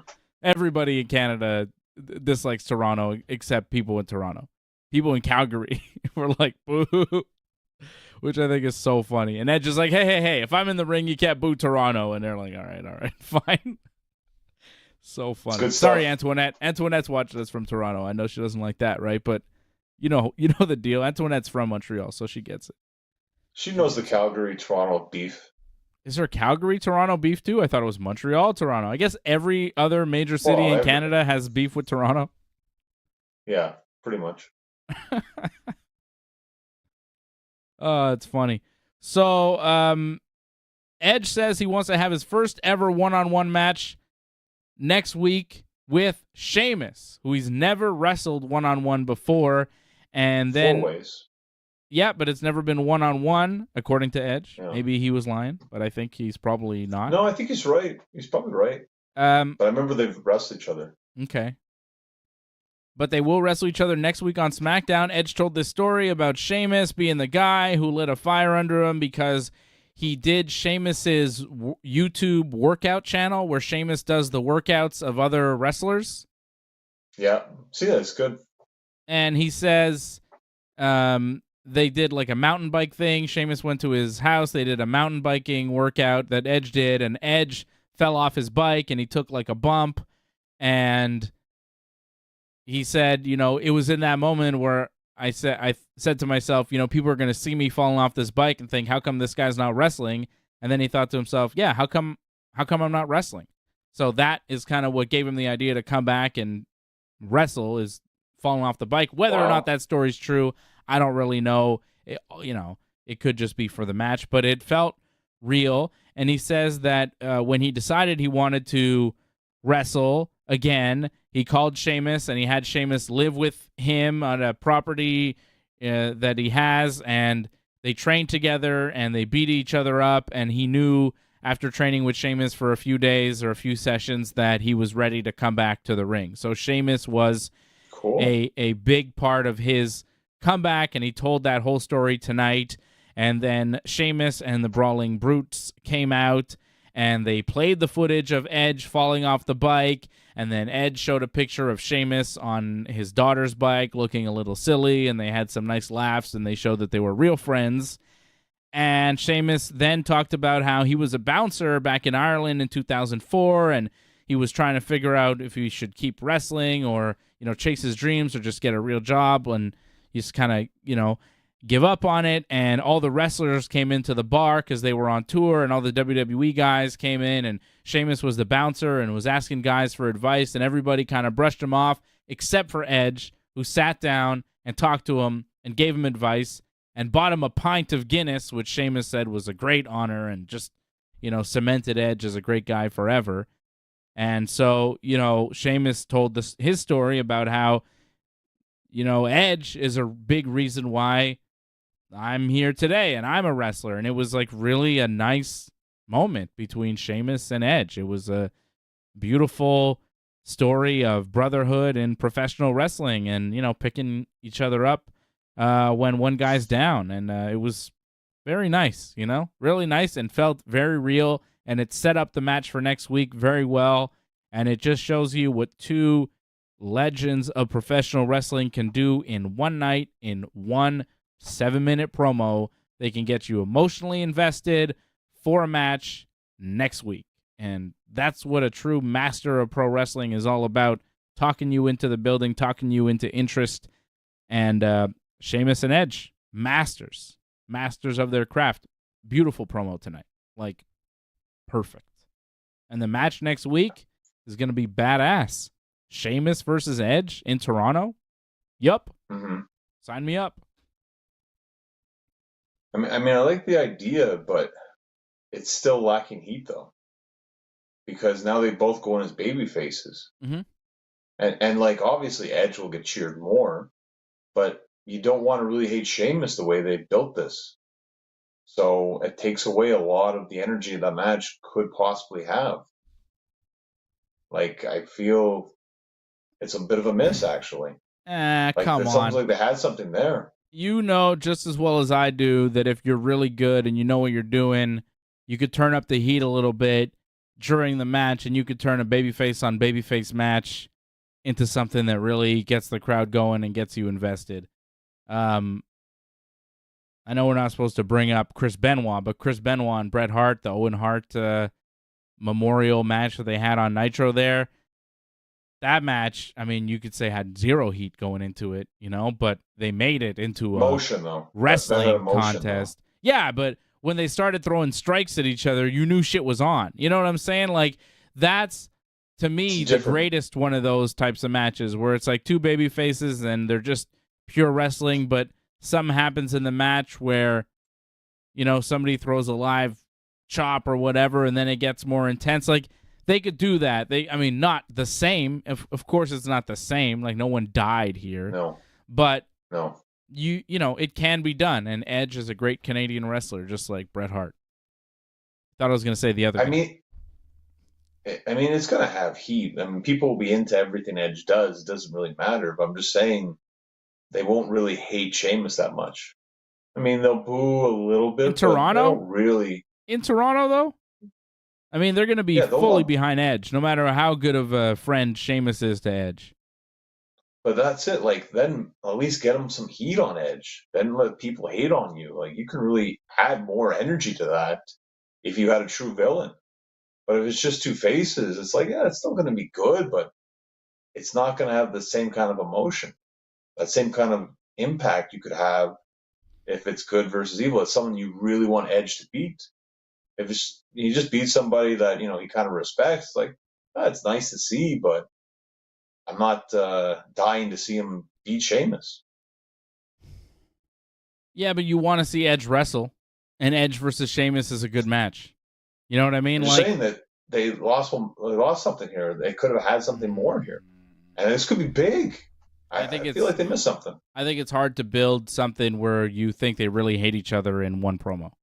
I think it's easier to do this. I mean, it was easier to do this, clearly. But yeah, but I think it's better. It's the more real feeling story. And you could do something off this. This match might be just the beginning of a story that they're telling between these two guys. I don't think this is the end necessarily. I feel Sheamus, he's great to use, but they never really go anywhere with him, sadly. And it's been a lot of misses with him, sadly, where it feels like they should use him in a better role, and they haven't. And I feel like this, again, is just, Edge needs a good opponent. Sheamus is a good wrestler. We'll do that. And just move on from there with Sheamus, because he just fills a hole that we need to fill. Yeah. It did feel at one point that they were maybe moving Sheamus up. He had a lot of momentum. The crowd was really behind him as a babyface. And I know we thought that he was a potential challenger for Roman Reigns at some point this year, but it doesn't look like they're headed in that direction. It seems like they are still caught up in this bloodline stuff that's in a vicious circle that'll never, ever end. And it doesn't seem like Sheamus is moving up in that direction. I don't know who they're building for Roman, other than another match with Jey Uso. That's what it seems like. Seems like Jey Uso is trying to get another match with Roman here. I know you didn't see all of SmackDown here tonight, Johnny, so let me recap you on what happened in the main event with the Bloodline. Roman Reigns, Paul Heyman, Solo Sikoa in the ring for the traditional promo. I mean, they came back from commercial. Roman did his entrance. He got in the ring. They went back to commercial. It was that long. It was a whole segment, just the entrance. I love it. Yeah, fantastic. I mean, ridiculous, but, great. Way to eat up the time there, Roman. I'm not surprised, to be honest. No. Well, no. I mean, it's what he does. Roman wants to know where Jimmy is. He gets in Heyman's face, and he's like, where's Jimmy? And then Jimmy Uso appears ringside in the hoodie, and he's kind of pacing ringside. And then the fans chant, "You sold out," to Jimmy once Jimmy gets in the ring, and Roman says, no, Jim. Don't worry about those people. They mean nothing. Don't listen to them. They don't mean anything. So Roman is so good with reacting to what the fans are saying, adding it to his promo, and making what the fans are saying work for him and using it. He's become a master at that. So many wrestlers just wait for them to die down, wait for them to shut up, try to tell them to shut up, but don't really use what they're saying to advance their promo. But Roman Reigns consistently is so good off the cuff. You could tell how relaxed he is because he's able to do these things, to use the crowd as an instrument of his work. It's really good. Like, I don't think he gets enough credit for that part of his game, because I watch a lot of promos, and a lot of times when that crowd starts getting at the people, those wrestlers, they kind of freeze up and they go, shut up, or, they wait for them to stop talking. But Roman's like, don't listen to them, Jimmy. They mean nothing. Like, he's got a line ready. Like, it's very good. Really good improvisation there from Roman, the tribal chief. A master. He's a master. He says, Jimmy, what do you want? What do you want, Jimmy? You did a great job. You want a new car? You want a boat? You want a jet? Anything you need. And Jimmy says, what I did at SummerSlam had nothing to do with you. And Roman's like, Jimmy, come on, man. Let's be cool. Relax, guy. Be cool. Be cool, man. You don't want material things. You want power? I can make you the right-hand man. You could be main event Jimmy Uso. How does that sound? And then Jey Uso comes out. Right? Roman's trying to offer him things. He's like, come on, man. Come back to me. Be with the bloodline. It's cool here. And Jimmy's like, no, I don't want to. So Jimmy he doesn't want to. And Jey Uso comes out, and Jay's like, well, why did you kick me at SummerSlam, man? What's the deal? And Jimmy's like, well, I did what I did at SummerSlam because I love you, Jey. And I didn't want you to become the tribal chief, win the title, and have all that power go to your head, so you become a egotistical asshole like our cousin Roman Reigns. He said asshole on TV. Fox allowed that? Wow. Yes, and this is why Jimmy Uso did. He did not do it for The Rock. He did not do it for the people. He did not do it for the tribal chief. He did it for Jey. Okay. Right? Weird. Uh-huh. All right. So he's like, I didn't want you to become tribal chief because the power would have gone to your head, and there shouldn't be a tribal chief, and Roman's bad, and you'd become just like him if you won the match. Having no faith in his brother to be able to handle this, and maybe, So Jimmy's like, you could hit me, you could do whatever you want, Jey. I'm sorry. Hit me back if you need to. And Jay's like standing there, and then he turns his back on his brother, and he kind of walks away, and he's like, I don't want to hit him, you know? So Jimmy's like, okay, and then Jimmy goes to leave. He walks down the ramp, and Roman starts laughing, and he's like, CJ, you're stupid. None of this is about you. You think this is about you. This isn't about you or your brother. This has always been about me. Acknowledge me. And then Jay super kicks Roman right in the face. So Roman's like all bragging, and then Jay kicks him. And then Solo attacks Jay, but Jay fights back and hits Solo with a super kick. So then Solo's out of the ring. And then Roman reemerges, and he Superman punches Jey Uso.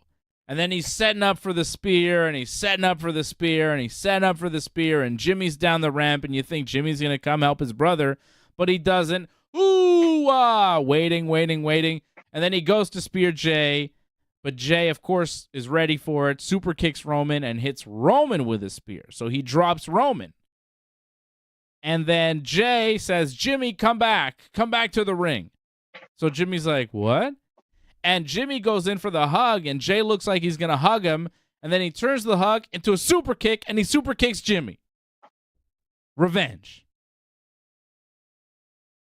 And then Jay says to the camera, I'm out of the bloodline, I'm out of Smackdown, and I'm out of the WWE. And then he leaves through the crowd. That's interesting ending. Okay. That's crazy. The best part, it sounds like. Yeah. What do you mean out of the WWE? Where are you going? AEW? Well, that's not going to happen. Well, no, but like that's what? Interesting. It was weird. That's interesting. I wonder what this means. Well, give him some time off, you know. I think if they want to do Jimmy and Jay as a match, they're probably going to wait all the way to Mania, so just have them disappear for a while if you're going to pull that off. I guess Jay's taking a break, and it'll be Jimmy against Roman? Because Jimmy's still mad. But Jimmy looks like an idiot at this point. Yeah, Jimmy kind of looks stupid. Like, Jimmy looks terrible. Yeah. It's hard to build Jimmy against Roman. It really feels like a plan B, right? Roman's not wrestling at Payback. No, probably not. Maybe Jimmy and Solo. I don't know. But, like, Jimmy looks real bad because Jimmy didn't help his brother, screwed his brother out of the match, didn't do it for Roman, did it so that his brother wouldn't get a big head about being champion. And then he gets kicked in the face, and then his brother's like, see ya. So Jimmy's just like left laying, looking like a total idiot. No friends, no brother, no cousin, no other brother, no Paul Heyman. Nothing. No jet, no boat, no car. No main event Jimmy Uso, no right-hand man, no nothing. No nothing for Jimmy. Jimmy Jabroni. Sucks for Jimmy. He still got Naomi, so that's pretty good. Still married to Naomi, so. Nice. Other than that, though, I don't know what's happening. Jimmy looked like a buffoon tonight on SmackDown. Can't believe he did it for Jay. I didn't like that explanation. Why did Jimmy attack Jey Uso? He did it for Jey Uso, so he wouldn't become tribal chief because the power would have gone to his head. Ouch. I think Jay was right to kick his brother in the face. Like, what? You idiot. Bam. My brother did that to me. I'd be like, you stopped me from being champion because you think I couldn't handle the pressure or the power? Man, what the fuck? You know? No, I think Ben's smarter than that, but yeah, he wouldn't do that. He wouldn't cross me. But like, come on, Jimmy Uso. It doesn't make much sense. So that's what happened. Jey Uso left, and I think you're right. Probably time off because they're gonna do Uso versus Uso. You think at some point? At some point, WrestleMania. WrestleMania. That's a long ass time. Well, I think we can have Jay off for a little bit, no? I mean, what else does he need to do at this point?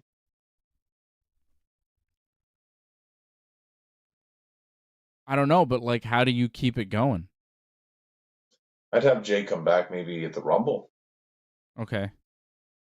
And Roman's not wrestling till what? October, November? I guess that's probably not that long, right? It's like 3 months. Yeah. He could take the rest of the year off. It's a sweet-ass vacation. Hey, Jay, you've been doing really good work.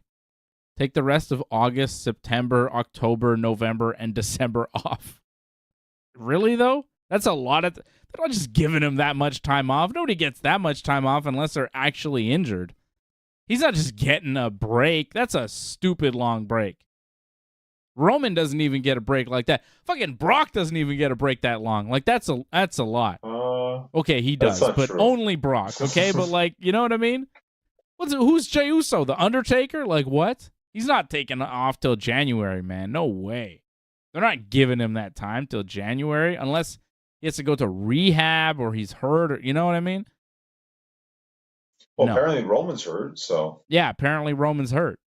I don't know how badly, but at this point, Roman being hurt doesn't really matter because he could not wrestle until Survivor Series. Like, he could take time off until November. He could heal up, whatever, and then have a half-ass match in November. He could even be, like, in a Survivor Series match and not even wrestle that much. He doesn't have to have a real wrestling match until January, where he should defend at the Royal Rumble.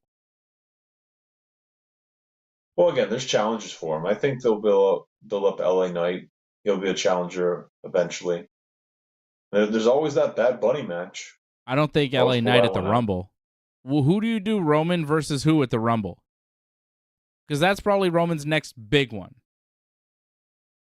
Is the Rumble in Texas or is it in Florida? I think it's in Tampa, right? I'll tell you in a second. Royal Rumble 2024. It's in Florida. You really got to end it with Roman and The Rock stare down. Tampa. Makes a lot of sense. Roman and Rock stare down. Well, what's the match? Cody? Oh, what's the match? Antoinette says Cody. Cody Roman at Rumble. I think it's hard to do because they're on different brands. Maybe Mania. Yeah. If you don't have The Rock. I think if you don't have The Rock, Cody's a good option for WrestleMania for Roman. But I don't think you have Cody win the Rumble again. Back-to-back years. Cody to win the Elimination Chamber to go on a Mania could work this year. Yeah, you could do that instead. Who wins the Rumble? Well, I like Gunther right now. Yes. I would love that. I think we said the same thing around this time last year, maybe. He's not going to face Roman, though. No. Maybe Seth or Cody or whoever the world champion, whoever the world champion is. I think Seth Gunther makes sense. Okay. What? Right now. Sure. I think it sounds like you said an Alexa kind of thing. I didn't, though. I don't know what the hell that was. All right. Or it sounded like it. You said it did. Trish Stratus will take on Becky Lynch on Raw Monday night in Winnipeg. WWE's in Canada, by the way. Welcome to Canada, WWE. They were in Calgary tonight. They will be in Raw on Monday, or they will be in Winnipeg for Raw Monday night. And next Friday night in Toronto. Smackdown in Toronto. Next Friday. Sunday in Montreal. Next Sunday, a live event in Laval, which is whatever, Montreal. Well, they say Montreal when they hype it up. Said we'll be in Montreal at Place Belle. I will be there. It's Montreal now. I will be at that show in Laval. I'm very excited about it. My son is more excited about it. He's going to get to see. He's been to a couple already. He has been. I think this will be his fourth show. Yeah. Wow, that's a lot. He's been to 2 house shows, Elimination Chamber, and now another house show here. It's pretty big. Yeah. Wow. And he's 6. Well, that's it. It's a lot for a 6-year-old. And don't tell anybody, but he's talking about WrestleMania. He's going to Philly? Wow. He's thinking about it. Congrats. He wants to. And wow. Thing is, it's WrestleMania 40, isn't it? It's the 40th Mania. Yep. So it's a big one. It's in Philadelphia, which is not far. It's true. It's what, 7 hours? Yeah, it's a driving distance, 7-hour driving distance. WrestleMania to us, it's pretty close as far as WrestleManias go. It's not going to get much closer. Yeah, exactly. And I've never been to a WrestleMania. And it's something I should probably do at some point in my life. You know, I want to go to a WrestleMania at some point. So, yeah, WrestleMania 40 in Philly. My son is really into it. He's more into wrestling than anybody I know. He's like the biggest wrestling fan I know. He's like, I'm telling you, as far as trivia and knowing things about wrestling, he's going to surpass us soon, John. It's nuts. Next time you talk to him, you'll see. Will. I know. Because we didn't grow up with the internet. They are growing up with the internet. So exactly. Of course they're going to know more than us. Exactly. And quickly. Better gamers too. Yeah. So we're thinking about it. I'm thinking about it. Philly, WrestleMania. The only thing is I feel, I know I want to go to a WrestleMania. Daughter's not going. Exactly. My daughter's not going because she's 1, By the time she'll be 2, but she'll be too young for WrestleMania, Yeah. So, if she knows, when she's 6 and she knows that her brother has been to a WrestleMania and she hasn't been to a WrestleMania, I'm going to have to take her to a WrestleMania. So then I'm going to have to go to another WrestleMania. And for me, it's like a bucket list thing. I want to go to one WrestleMania in my lifetime. So I'm wondering, do I do WrestleMania in Philly and take my son? And it's like, all right, we've done WrestleMania, but then there's a chance that I may have to do it again in a few years. Or do I just save it for a few years when she's old enough and he's old enough, and then we just That's a maybe. WrestleMania? Yeah, it is a maybe. And this is like, he would love to go, and I think it would be fun. When you're a parent, man, something I've discovered is that, your fun is fine, but their fun is your fun. Them having fun is way more fun than any fun that you could have. I have fun, I enjoy myself, but seeing my kids enjoy themselves and watching them, have a great time and being able to facilitate that, that's the most rewarding thing. That's the most fun thing for me. So to take him to a WrestleMania and to see him, freak out and his eyes light up, that would be the best for me. So, yeah. I would like to make that happen. I want to make all his dreams come true, I'm a good dad. Yeah, fantastic, man. Wow. I try. It's not that hard, though. Because they're awesome, so they make it easy. Yeah. So WrestleMania in Philly. Tickets on sale next week. And WWE's in Canada, and I'll be going next Sunday to WWE in Laval, a week from Sunday, which will be fun. Raw in Quebec City, too. After they're here, they're going to do Raw in Quebec City. I ain't going to that. I don't know about you. I'm not. I mean, you have... I'm not going either. I'm just saying, Monday Night Raw in Quebec City is kind of cool. They're doing a house show in Montreal, TV in Quebec City. When's the last time they did TV in Quebec City? And that'll be the last TV that they do here in Canada. But they're doing quite a bit. Like I said, Calgary tonight, Winnipeg Monday, Toronto next Friday, and then Quebec City the following Monday. So 2 straight Raws, 2 straight Smackdowns in Canada, which is fun. Well, you can tell they're doing the East Coast right now. It makes sense they ended with a pay-per-view that's going to be in Pittsburgh. So it makes a lot of sense that they're just making their way down slowly. Boston's probably going to get another show pretty soon, too, more than likely. So it just makes sense to do with their scheduling. No, Rhode Island, maybe? Not really. They're kind of all over the place. Raw in Quebec City on the 21st, and then SmackDown on the 25th will be in Louisville, Kentucky. So not never mind. And then really. And then the following Monday, the 28th, Raw's in Memphis, Tennessee. And then SmackDown, they're really all over the place. SmackDown on the 1st of September will be in Hershey, Pennsylvania.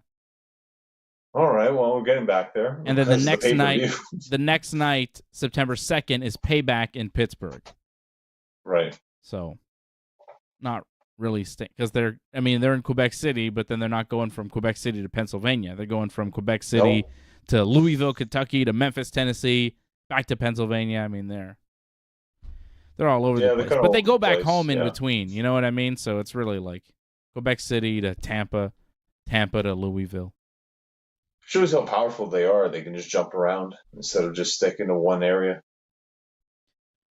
What would you do with the WWE women's titles? It seems like they got to take them off Chelsea Green and Sonya Deville because Sonya Deville tore her ACL. She had knee surgery. She's out for many months. So do you give Chelsea a new partner?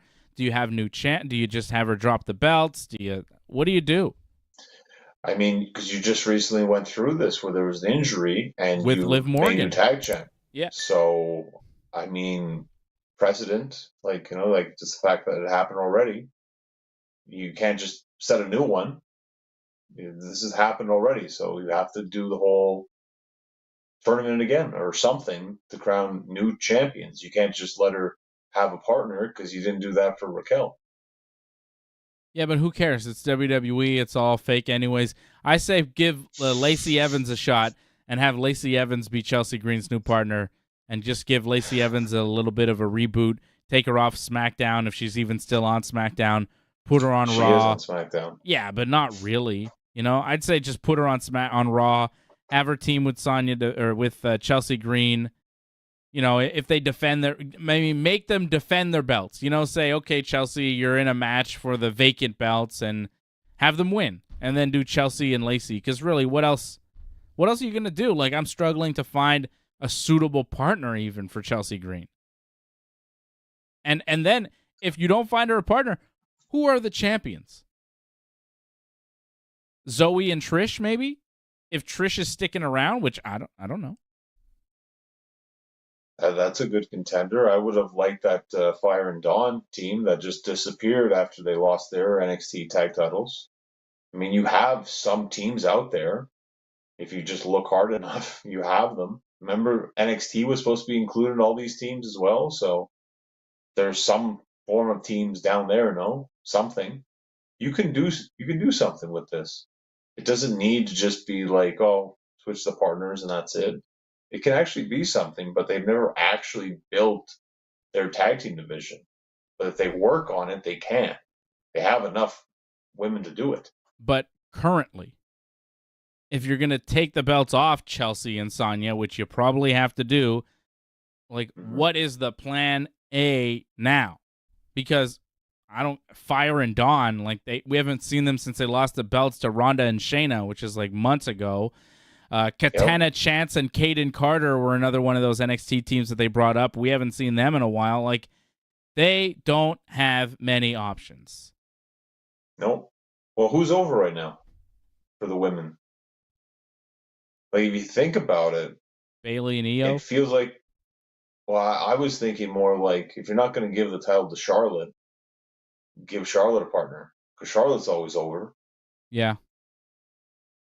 If you're not making her the champion, make her tag champion. Her and Asuka could win them again together. Didn't they already do that?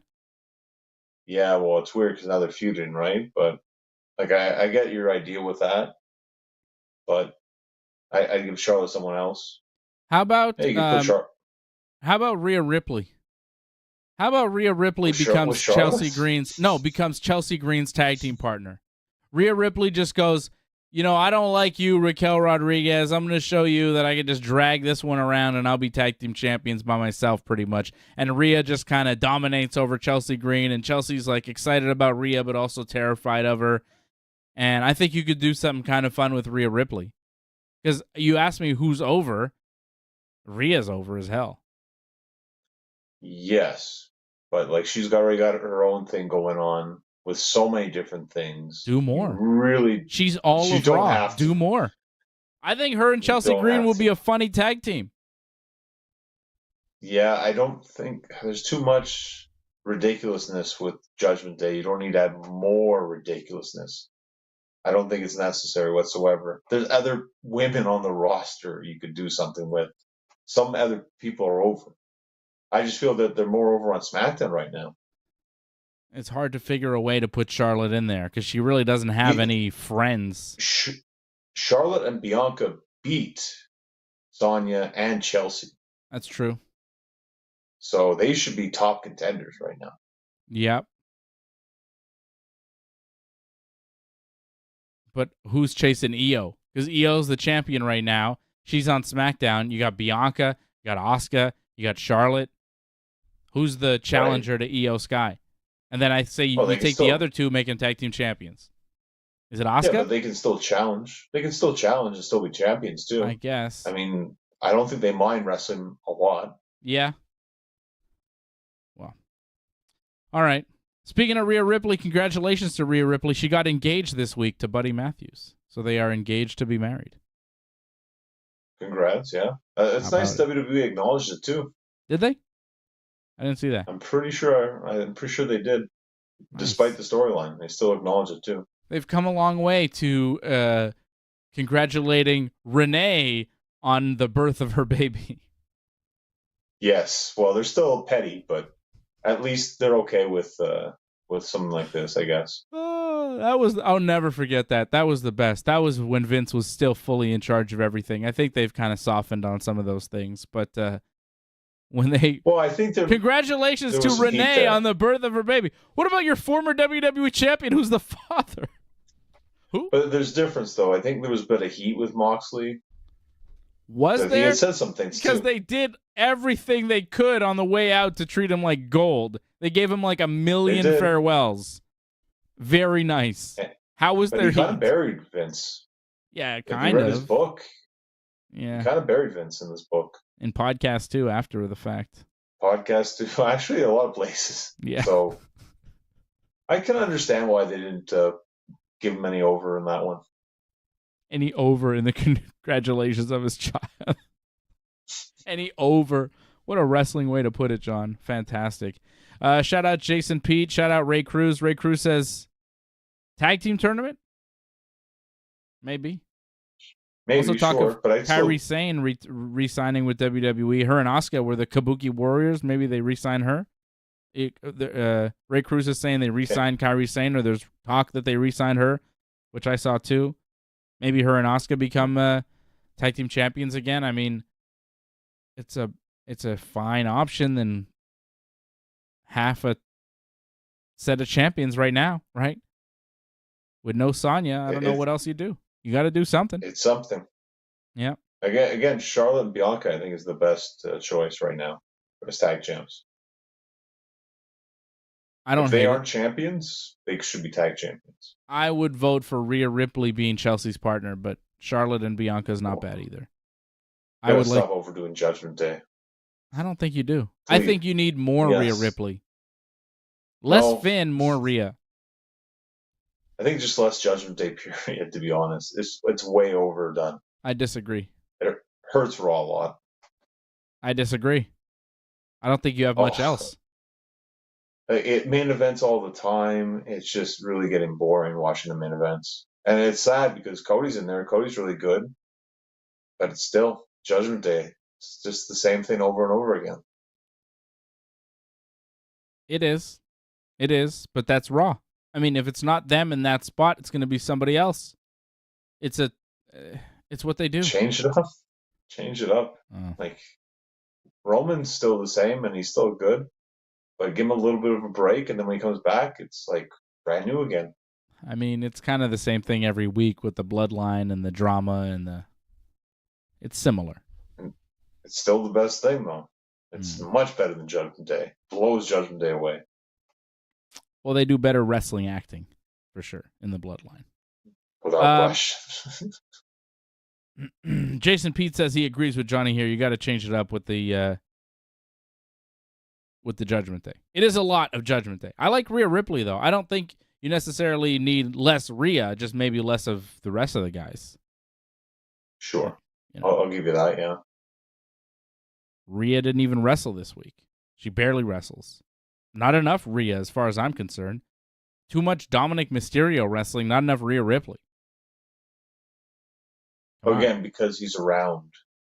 Yeah, he's just the third man in that group. Yeah. He just fills out the 6-man tags. NXT but sometimes it's tag teams. Sometimes he's in a tag team. It's like him and Damian Priest against like Seth and Sammy or whatever. And I'm like, no, nah, come on. Anyways, it's not great. It's not a main event that I want to watch. It's a super stale main event for sure. And it feels like the same thing every week. Even though they slightly alter it, it's always basically the same. Ray Cruz says he's going to be at Place Belle as well for the show on the 20th of August. So it'd be nice to see you, Ray Cruz. I know you're a longtime member. It'd be nice to meet you in person. Be nice to see as many of the members as possible at that show. Always good to meet up with some of the viewers at some of these WWE shows. So I'll definitely be there. If you see me, Ray, say hi. It'd be great to meet you. I always like meeting some of the people that watch our show at the WWE shows. It happens quite a bit, and it's always cool. Sometimes I forget that people watch this show, John. You know, I talk to you, and it feels like I'm just talking to you, which could get me in trouble sometimes because I forget that people are watching this show. People are watching. They hear what I'm saying. Sometimes it just feels like it's you and me, you know? But then once in a while, people say, "Hey, Dave," and I'm like, "Yes." "Do I know you, sir?" And they're like, "I watch your show. I'm this guy." I'm like, "Oh, I know your name, but I don't know your face," you know? So it's cool to meet some of the viewers. Super cool. Right? You met Jason Pete. There's Jason Pete in the chat. You met Jason like a couple weeks ago, right? I was kind of jealous. I was like, "Oh, man, I want to meet Jason Pete." Who's Jason? I want to, you know. I like to meet the viewers. You know, I feel like I know them in a way, but I don't actually know them, so it's cool to see them. Shout out Jason. Shout out Ray. No, it's awesome. The support is what keeps this show going. Yeah. Yeah, if we had no support, if we didn't have people watching, like I know I just said, like it feels like there's nobody watching, but I know there are people watching, and if there was nobody watching, we wouldn't do it because it'd be sad. It'd be sad. It was fun. Sometimes we're sad, but we're not sad tonight. We're happy tonight. We're having a good time. And I want to thank Harold Schneider especially for dropping those 5 super chats, 5 gifted memberships. So that's really cool of Harold to do. I appreciate you, Harold. Always supporting the Ringside Report Network. Good man, that Harold. And shout out to all the members. Of course, Antoinette. Thought the Calgary crowd was awesome. And she says, "Don't tell me Jay is leaving to drag on this feud till WrestleMania." Yeah, I hope not. Antoinette been a member of the team for 30 straight months, which is, you know, that's over 2 years, John. Incredible. That's a long time. So I appreciate you, Antoinette. That's like 2.5 years. So thank you, Antoinette, for sticking with us and all the members. Of course, Antoinette, Harold Schneider, Doug Hepburn, Jay Glasnovic, new members of the team tonight, Brian F., Matthew Henley. Shout out to you guys. Hopefully you stick with us for 30 months just like Antoinette has done. And then some. And then some. Ray Cruz, Jason Pete, Ray and Jason, longtime members as well. Shout out to you guys. Thanks for supporting the Ringside Report Network over at join.ringsidereport.net. That's join.ringsidereport.net. Johnny, do you have a match you want to promote? Something coming up? You have one next week, don't you? Next Saturday, yeah. August 19th, yeah. At NCW, it's going to be me and Soa Min going for the NCW tag team titles. It's going to be a huge match because we haven't teamed together since 2013. Yeah, it's been that long. Wow. So 10 years. 10 years. Yeah, great. 10 years we haven't teamed together. We were crazy. We were very violent when we went out there. So we're going to bring a lot of chaos. And the plan is to capture those tag team titles because that's the one thing that we never accomplished. We went through a lot of great tag teams, but never were able to capture tag team titles. So it's kind of like we have to get this one thing done.